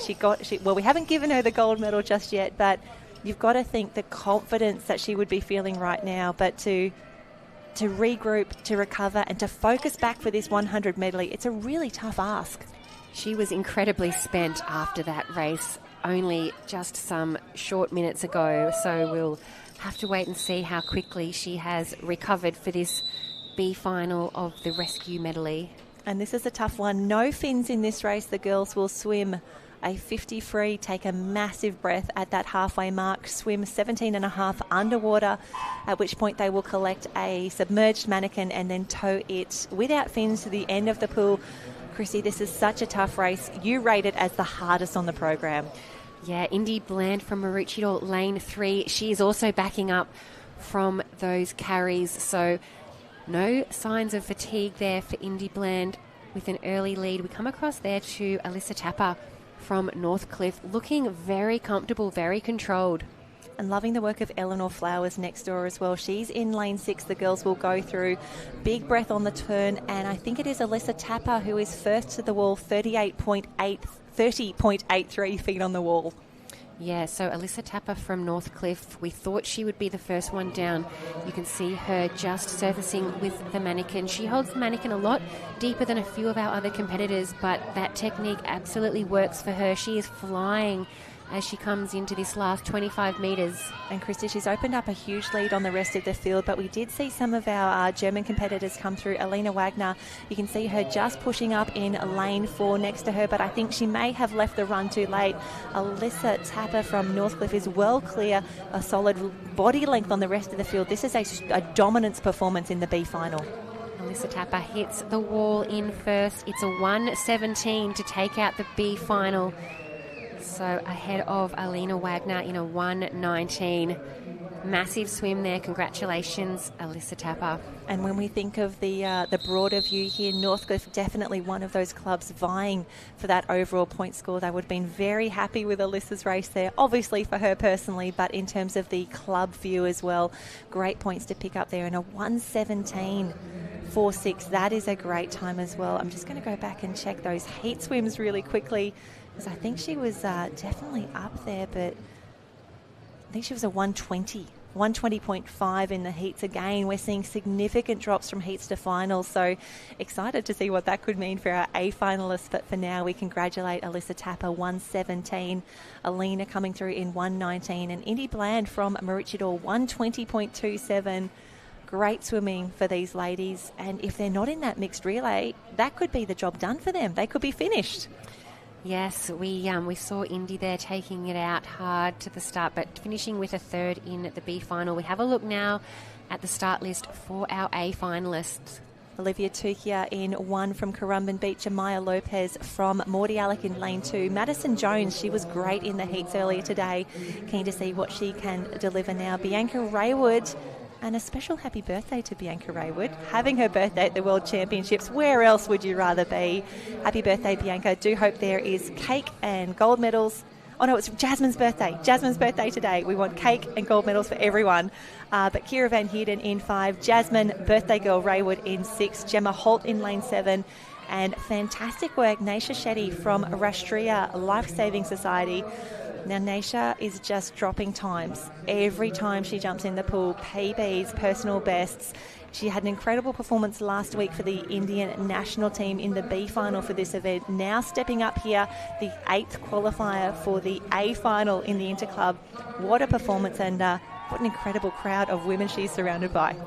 Yeah, we'll keep our eye on Naisha. She'll be closest to the bottom of the screen in lane 8. You can see Clifton Beach on screen. It's Kira Van Heerden lining up again for the team. That's Bianca Raywood on screen just behind the yellow cap of Clifton. And we do introduce our finalists onto pool deck, going from lane 8 as the last qualifier, then lane 1, lane 7, lane 2. And it does mean that for the girls who are, or the men who as well, who are the fastest qualifiers, they have the least amount of time before they need to get ready, get focused and back up on pool deck. But Bianca Raywood, an incredible performance this morning, 1:16.45, Kira 1:16.47. So this is going to be a tight one, Christy. I can't back a horse in this race. Anyone could win this one. No, and we just saw there some of our male swimmers saved a little bit for the finals. So just because you're the fastest qualifier doesn't mean you're the fastest swimmer. And here we go. Wonderful to see the Raywood sisters in this final here. The girls just making sure everyone is ready, making sure everyone is safe on the blocks here as we get started. But with 3 1:16 qualifiers earlier today and then quite a few on that 1:18 mark, Christy, I'm really keen to see who pushes it early, who makes an early statement and says, I really, really want this. I'm going to go into a little bit extra oxygen debt before I go into that underwater. Yeah, we saw Bianca this morning go out in 30 seconds for her first 50. We'll see if they pick that up for the finals. It was a blistering time in the heat. Don't know if she's got that much left in the tank. She goes through in a similar time, 30.4. Raywood turns first. And Raywood turns second as well. Jasmine, the birthday girl, in 30.62. So only 0.2 the difference. And here's where we find out who has done that underwater work, who's got the great streamline. And it is definitely in lane number 4. Bianca Raywood looks the best of it at the moment. Kira Van Heerden trying to stay with her, but this could be similar to the Super Lifesaver yesterday, Christy. She took a massive personal best, a massive win there. Is she about to go the double? She doesn't look like she's slowing down at all. A massive kick. Her stroke rate is high. She can sense that she's close. 5 more metres to swim for Bianca Raywood. She will become the world champion. Oh my gosh, look at that time as well. That is so impressive. 5 seconds off her heat time. Oh my gosh. So she went, for the national teams comp last week, she went 1:15. She has just done a 1:11.51. That is a time that is well at home for our open competitors as well. Talk about lifting for the big races. It is Bianca Raywood in 1. Kira Van Heerden comes through for South Africa in 2. And Jasmine Raywood, the birthday girl, happy birthday, have a bronze medal at the World Championships. What a performance. Gemma Holt comes through. Fantastic work to Gemma. She's had a massive program over the last few weeks. She's Australian team members with both Bianca and Jasmine. Madison Jones, 1:16.7 for her great swim. Amaya Lopez in 6. But it's all about that girl on screen giving the big number ones there. Bianca Raywood, your world champion for the interclub competition here in 2024, 1:11.51. A fantastic performance, a great swim. And a huge, huge PB there, I would say. That's an incredible, impressive time there, 1:11.51. She set it up beautifully in that first 50, strong underwater and absolutely powered home. Wonderful to see, and she will share, again, a podium with her sister, Jasmine. Jasmine was first in the ski, Bianca was second. So from the ocean in Karawa to the Gold Coast Aquatic Centre here, fantastic racing for the Raywoods. And fantastic points for Burleigh Heads Mowbray Park as well. Congratulations to those ladies on a massive few weeks of competition here at the Lifesaving World Championships. So racing through the program, only 4 races left to go. We have the men's B and A final for the rescue medley. And then it will be the 4x50 Lifesaver Relay, the only mixed event on the program today that we will be heading through this afternoon, and that is how we will close out. So have a look at that. Carries done, women's rescue medley done, and the men's rescue medley will be up next, starting as always with the B finals. Then we will bring the A's out. We will take a very short break just before that final race of the mixed pool Lifesaver Relay, just because so many of our athletes are backing up between each of those. But here we go. Christy is down on pool deck, ready for a chat. Bianca, huge congratulations. You took so much time off your heat swim. Was that a PB for you? Yeah, it was like a tiny PB, but I'm really happy with that. You turned in first, just ahead of your sister. Did you know where you were at the halfway mark? Yeah, I could see everyone when I turned, but I know my underwater's stronger than everyone else's. You looked so strong throughout that, particularly in that last 25. We've been talking about the massive program. How are you still finding energy in the tank?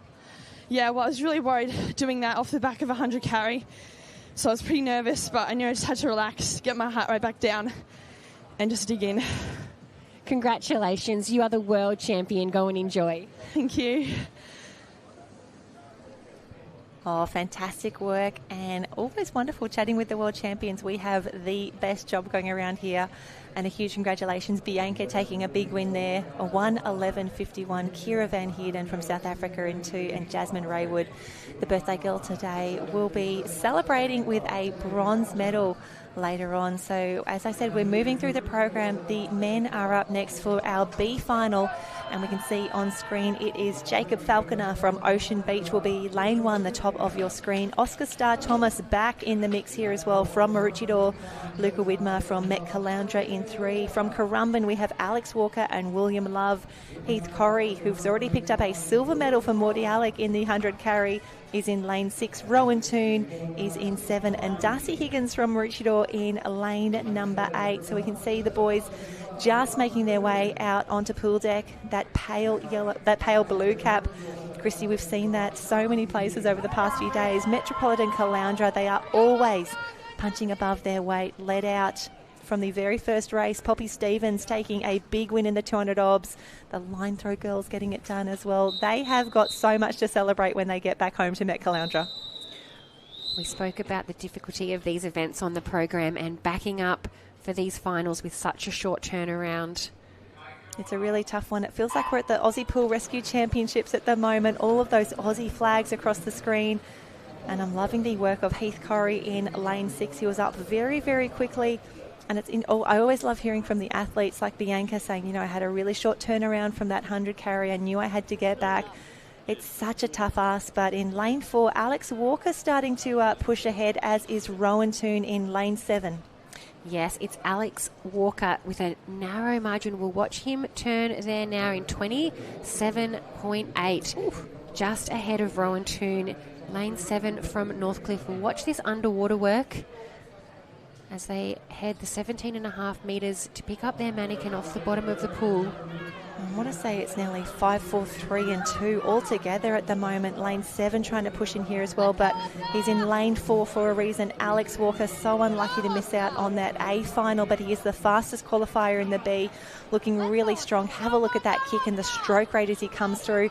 Is he going to get there? I feel like he's starting to struggle, as we all would at this point, but wowee, what a performance, what a finish. Very strong finish there from William Love, but it is Alexander Walker from the Currumbin Beach Vikings, just ahead of his teammate William Love in second. Do love that very much. Alex Walker first in the B final there. And again, when we think about that overall point score, Currumbin picking up maximum points here in the B final with a 1-2 finish. So a 108.7 for Alexander Walker, a 1:09.17 for William Love. We're just having a look at that replay. It was really after that pickup that Alexander Walker went to work, dying in those last few metres, but he had done enough. I know, we say dying, but he was like, no, this is the race plan. I timed it perfectly. So he touched the wall when he was absolutely finished. And I think that's when we talk about fearless racing, that is the way to do it, Christy. You want to finish knowing that there's nothing left to give. You've left it all out there, and you're rewarded here, like Alex Walker, with a win in the B final.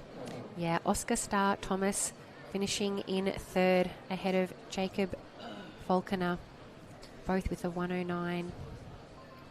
Yep, fantastic racing across the board, and the B final is done, which means we're about to bring out the A final, the last individual A final actually of the day, Christy, and we saw an incredible race earlier today. Riley Brennan, who is racing from lane 4, the fastest qualifier, he went out in a 1:02.32. Matthew Lowe, the next fastest qualifier, nearly 2.5 seconds adrift there, but it's going to be a fantastic race. Kobe Holden in lane 1 will lead us out. Braden Woodford, what has he got left after that win in the carry?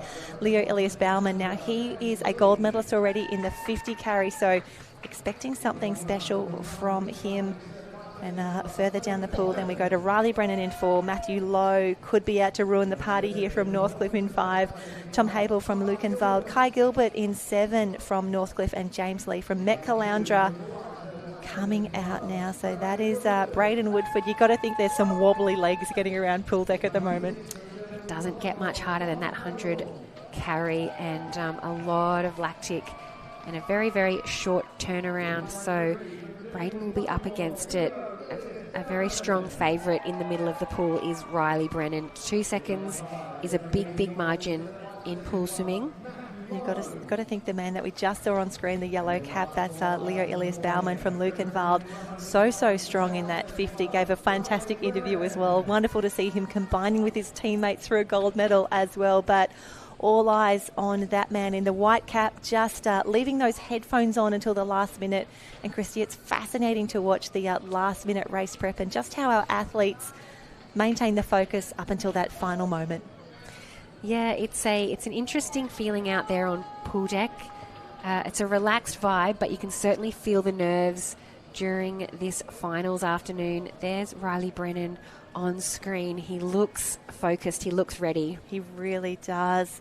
Bit of drama for him yesterday in those finals. So you've got to think after such an incredible heat swim earlier today, that 1:02, which is, again, the reason that he is the international champion for this event. He went 1:01.77 to take out the big race last week, just ahead of the Italians, who are traditionally so strong in these carry events. So we'll wait for, we can hear the whistle, the arm goes up. And Christy, what sort of drops could we see? Have they got enough left in the tank? I know we say that every single race and they keep on performing, but last individual race of the championships. I don't want to put too much pressure on Riley Brennan, who is flying out there in lane 4, but I think he has still got some improving to do. Nothing separating them. Probably a half a stroke in front is Riley Brennan, just ahead of Matthew Lowe. And over here in lane 7, Kai Gilbert also flying. Kai Gilbert, so valuable for Northcliffe, not only in those relays where he anchored many of their teams, but also he's the Super Lifesaver Interclub champion. He's always fast on the start. You'd expecting him to work through this underwater, because we know just how fast Riley Brennan is. When he gets a mannequin in his hand, this is where he really starts to accelerate. Can anyone go with him from here?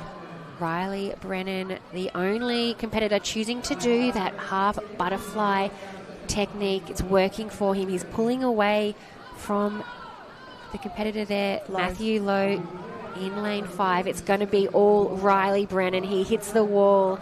He gets his world title. Well, the double world title, backing up the international and now the interclub championship. So what a performance, a dominant race there. Fantastic to see him get that done. And I think it's more relief at this stage, knowing all of those big individual events are done. He takes the big breath here. Christy, ask him what it feels like to be the double champion, undisputed here in the 100 rescue medley. The international champion now becomes the interclub champion, and loving the work of Kai Gilbert, just watching this replay now coming through. Such a fast start. But Matthew Lowe, you've got to think he is going to be an absolute superstar of the future, showing us this talent early. He's going to come through for an incredible silver medal here, a time of 1:03.50. You've got to think that is close to a lifetime best for Matthew Lowe. And the gold medalist from the 50 carry, Leo Elias Baumann from Germany, 1:04.46. He settles now for a bronze medal in this 100 medley. Really close for those 1, 2 and 3. Kobe Holden, 4th in 1:06. Tom Habel, 1:07. James Lee, Met Caloundra, Braden Woodford, 1:08. And Kai Gilbert, 1:13.73. What a massive program these boys have put together across the international and now the interclub competition. Not just in action here at the Gold Coast Aquatic Centre, but some massive days down at Kurrawa Beach on the soft sand, in the sun. It's been a huge program, but that is why these boys train so hard. They have put so much work into these performances, and they are now being rewarded here at the Lifesaving World Championships. Riley Brennan, the double champ there. What an incredible performance with Matthew Lowe and Leo Elias Baumann. Fantastic racing across the board. We would expect nothing else. And that means, unfortunately, we are very close to finishing up the Youth Interclub Championships. We have 2 races to go, a B final and an A final for the mixed pool lifesaver relay. So there you go, 4 out of 5 events done already. And because this final relay here is a mixed event, we're not doing the men's and the women's separately. It is just 1 event to go, 2 races, a B final and an A final, and then we will head down to Kurrawa Beach for those final presentations and crowning our World Interclub champion. But before we do that, Christy is down on pool deck. Right, you're the dual world champ in that event. You won it in the international, you've won it now in the interclub. Seemed like a real sense of relief when you hit the wall. Yeah, as soon as I touched the wall, I knew I did it. To go back to back, I'm over the moon to do it. Did you know you had Matt Lowe finishing fairly fast beside you, but just so strong? How much work have you done in the pool in these events? I put so much work into this training with the Currumbin Beach, and it just worked for me. And I know MJ was next to me. He was going to go at hard, so I just stayed with him and got him on the end. You said you've got 1 more event to go. You've got a team in this Lifesaver relay and then a well-deserved break. Yeah, I have to lift this last relay, hopefully get on top, and after that, go have a beer. Well, you've earned it. Congratulations. Go and enjoy. Thank you.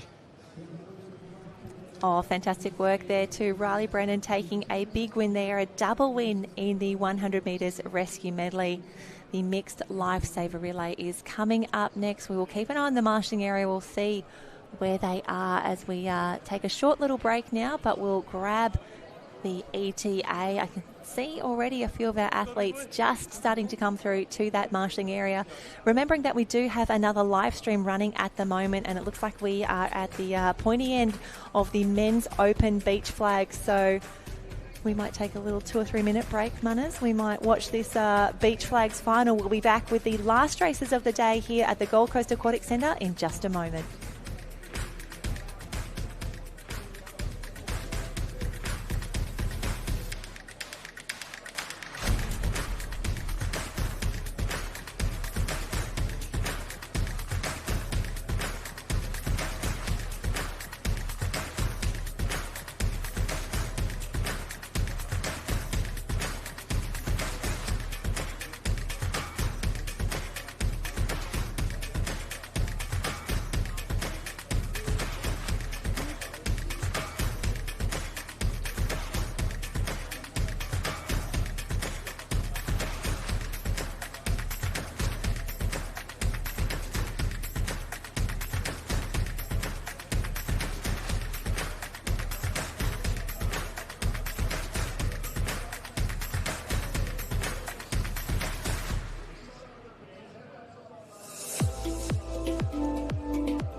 And we are back, just 2 races to close out this Interclub Championships, and it is the B final up first for the youth mixed 4x50 Lifesaver Relay. And Christy, one of the newer events on the program, but just seeing the skill and the speed of our youth athletes, you thought you would think it's been in here for a very long time.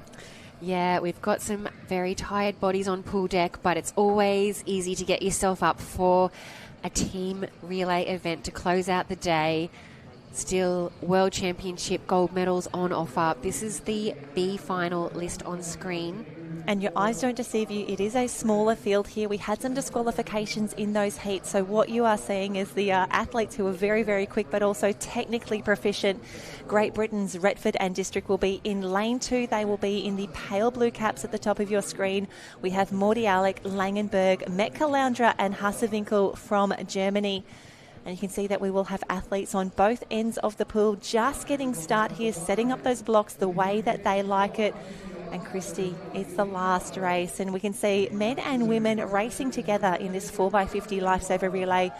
2 boys, 2 girls, and it is up to each individual team to choose where in the race they place their swimmers. Yeah, it's looking like Metcalaundra and Langenberg are sending a female swimmer off first, so they have a job ahead of them to match it with the men. And really tough. We do love those close finishes where we have both men and women in that final leg there. But if you weren't with us for the heats, if you haven't seen too many Lifesaver Relays in your time, we can see the athletes lining up. The first lap is a 50 free, as fast as you can go. Cannot wait to see what those splits on the wall will be. And then the second leg is a 50 with fins. Now you can see the mannequins on the bottom of the pool. So at the halfway mark, the 100 metre mark, our athletes underwater will pick up one of those mannequins, surface it to the top, and their third swimmer will be waiting in the water with no fins on. They have to carry it, no fins, 50 metres, worst job ever, worst relay leg ever. And at that 150 mark, the 3 to 4 changeover, hugely technical, really tough. And then the final swimmer will bring that mannequin home with fins. And that is a 4x50 Lifesaver Relay. You can see there, that is our second and fourth swimmers down the far end with the fins on.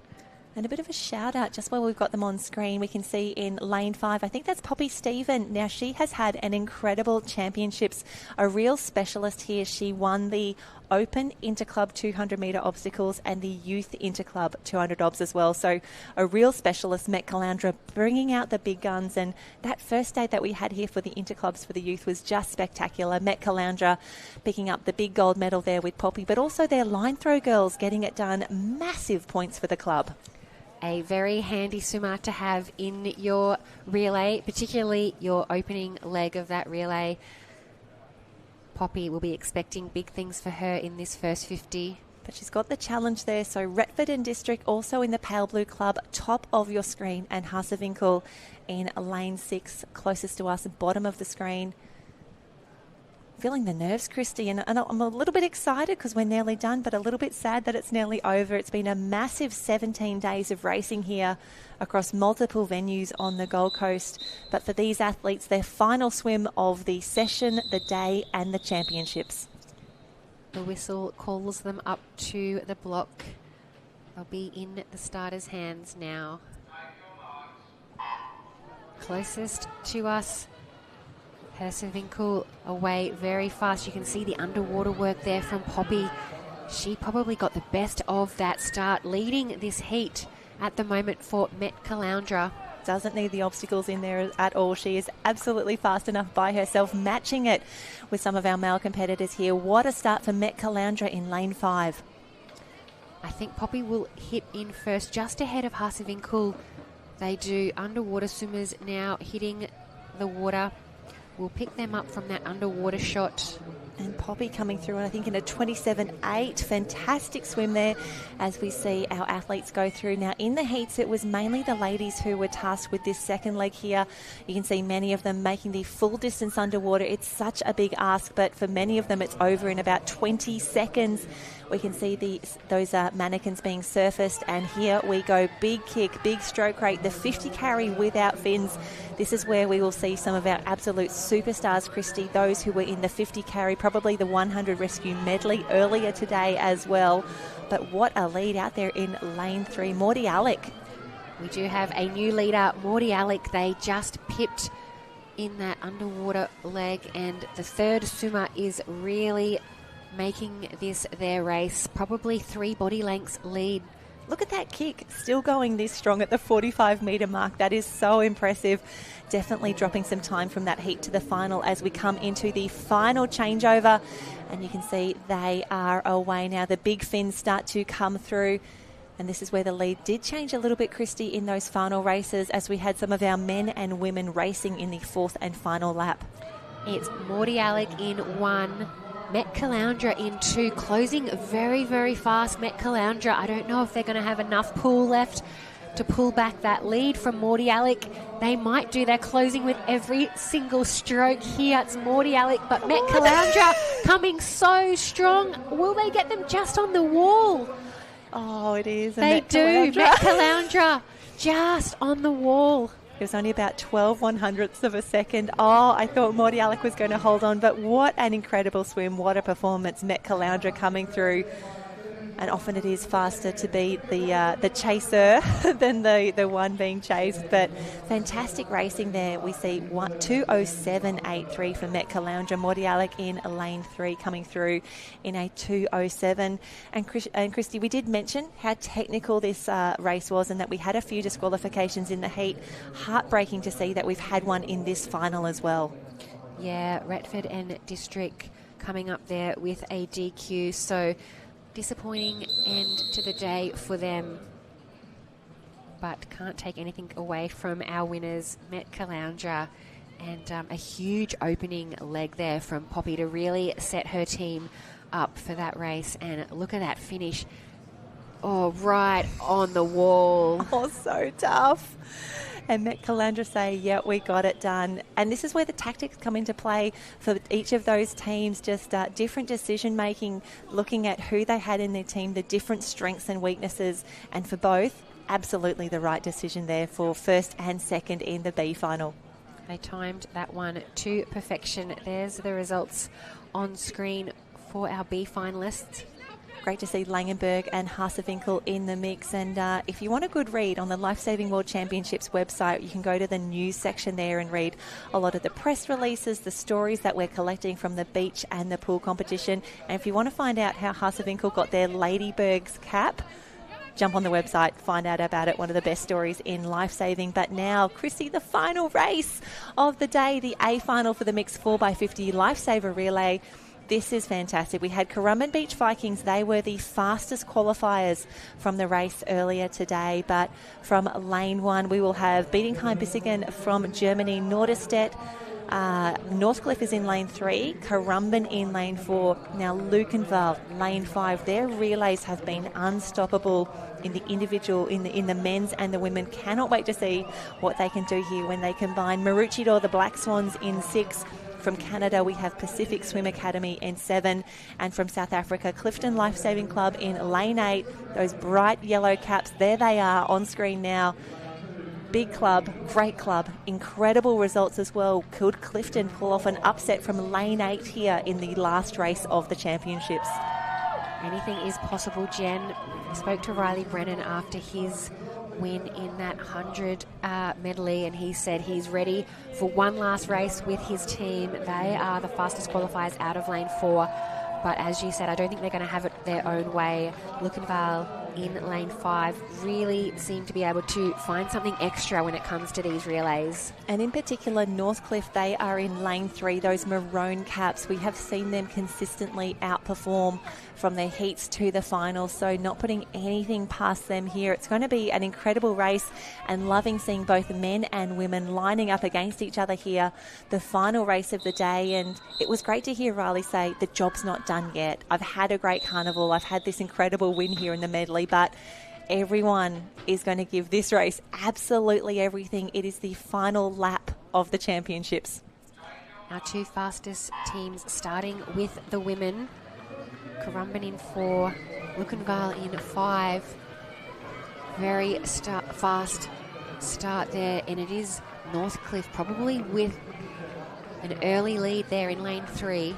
And we've seen Clifton have some very fast starts. They are up there in lane 8. Lane 7, that looks to be Pacific Swim Academy from Canada. Probably going to be the first to touch there. We'll grab the split on the wall, and it is a 26.89 for that first touch into the changeovers here. Cannot wait to see the merman and the mermaids fly as they go through. Look at the speed there, Christy, on the underwater camera. Pacific hit the wall in first. Clifton Surf Lifesaving Club not too far behind them, closest to screen in lane 8. Northcliffe making a bit of a move over in lane 3. They'll lift those mannequins up. You can see Clifton closest to screen have been a massive mover. Next to them, the Pacific Swim Academy still doing a great job. I think it is Currumbin starting to make a massive move now in lane number 4. Yeah, lane 4 looking really, really good. Lane 6 starting to challenge as well. I think that is the black cap of Maroochydore. Next to them, Pacific Swim Academy not out of this yet. Clifton would love to get South Africa on the podium, but it looks to be the Currumbin Vikings swimming away at the moment. But, a late challenge here from Lukenwald in lane 4. This last changeover, anxiety through the roof. We need to get this going, but have a look at that. Currumbin looking really, really strong. Currumbin have the body length lead over Lukenwald in lane 5. Probably pulling away with that lead now, Currumbin. They can sense that gold medal is close. Lukenwald fighting back, not giving up yet, but I don't think he's taking too much off the competitor from Currumbin. It will be Currumbin crowned world champs in this mixed lifesaver relay. Congratulations to Currumbin. Lukenwald in second. That is a fantastic finish for a club team, a time of 154.7.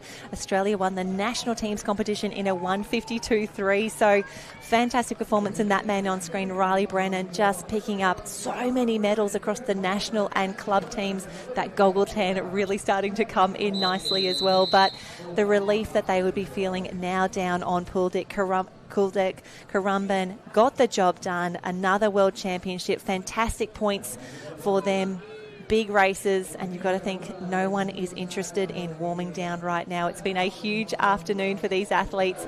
Big race, big finish, and the sense of achievement down there on pool deck now. They've had an incredible day and incredible championships, and that does wrap up the racing as we see now the final replay of the day. Pacific out so strongly in that first leg, and the underwater was where we saw so many of our clubs start to come together. That changeover, nothing in it at all at the halfway mark. And this is where we thought Clifton Beach might be starting to challenge, but at that final turn, it was Currumbin 1, Lukenwald in 2. Fantastic finish. This is what we love. And I think it's actually Maroochydore who've come through for a bronze medal as well. A fantastic finish, but yeah, Kobe Holden, very happy with that result as well. He had the toughest lap there, the 50 carry without fins. Great finish. Great to see the sportsmanship here for our youth competitors as well. That is Currumbin and Northcliffe on screen. Fantastic results to wrap up the Interclub Lifesaving Championships. That is Currumbin in 1. That's going to be Lukenwald in 2. And Maroochydore, the Black Swans, come through for a bronze medal there. What a race, what a finish, and what a way to wrap up the Interclub Championships. That is the final race at the Gold Coast Aquatic Centre.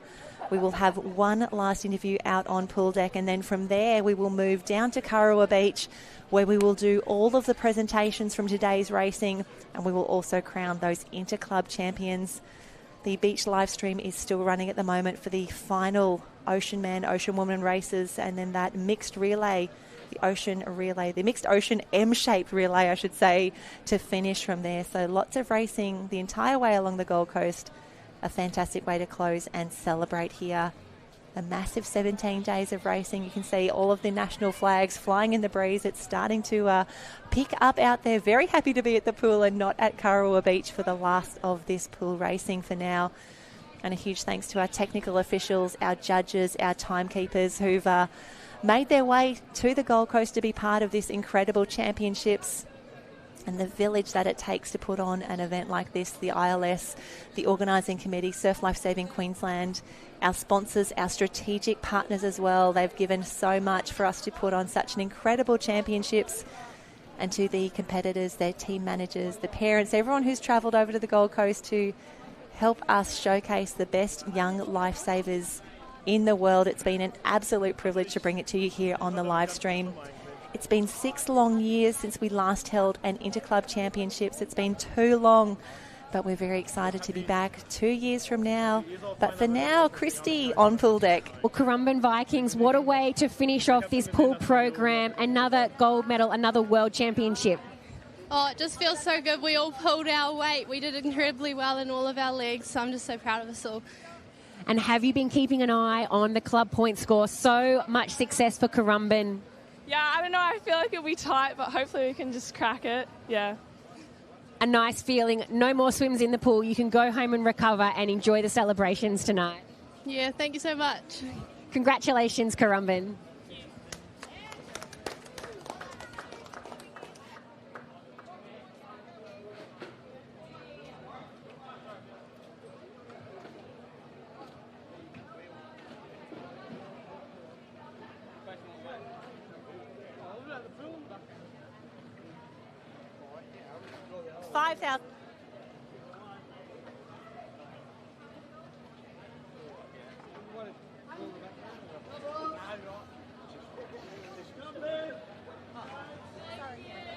Jen, what a massive few days, a massive couple of weeks as we wrap up here, the Youth World Championship. So many highs, a few lows as well, but hasn't it been great? Well, we do love the drama, riding that with our athletes. 17 days, 5,000 competitors, 700 officials as well.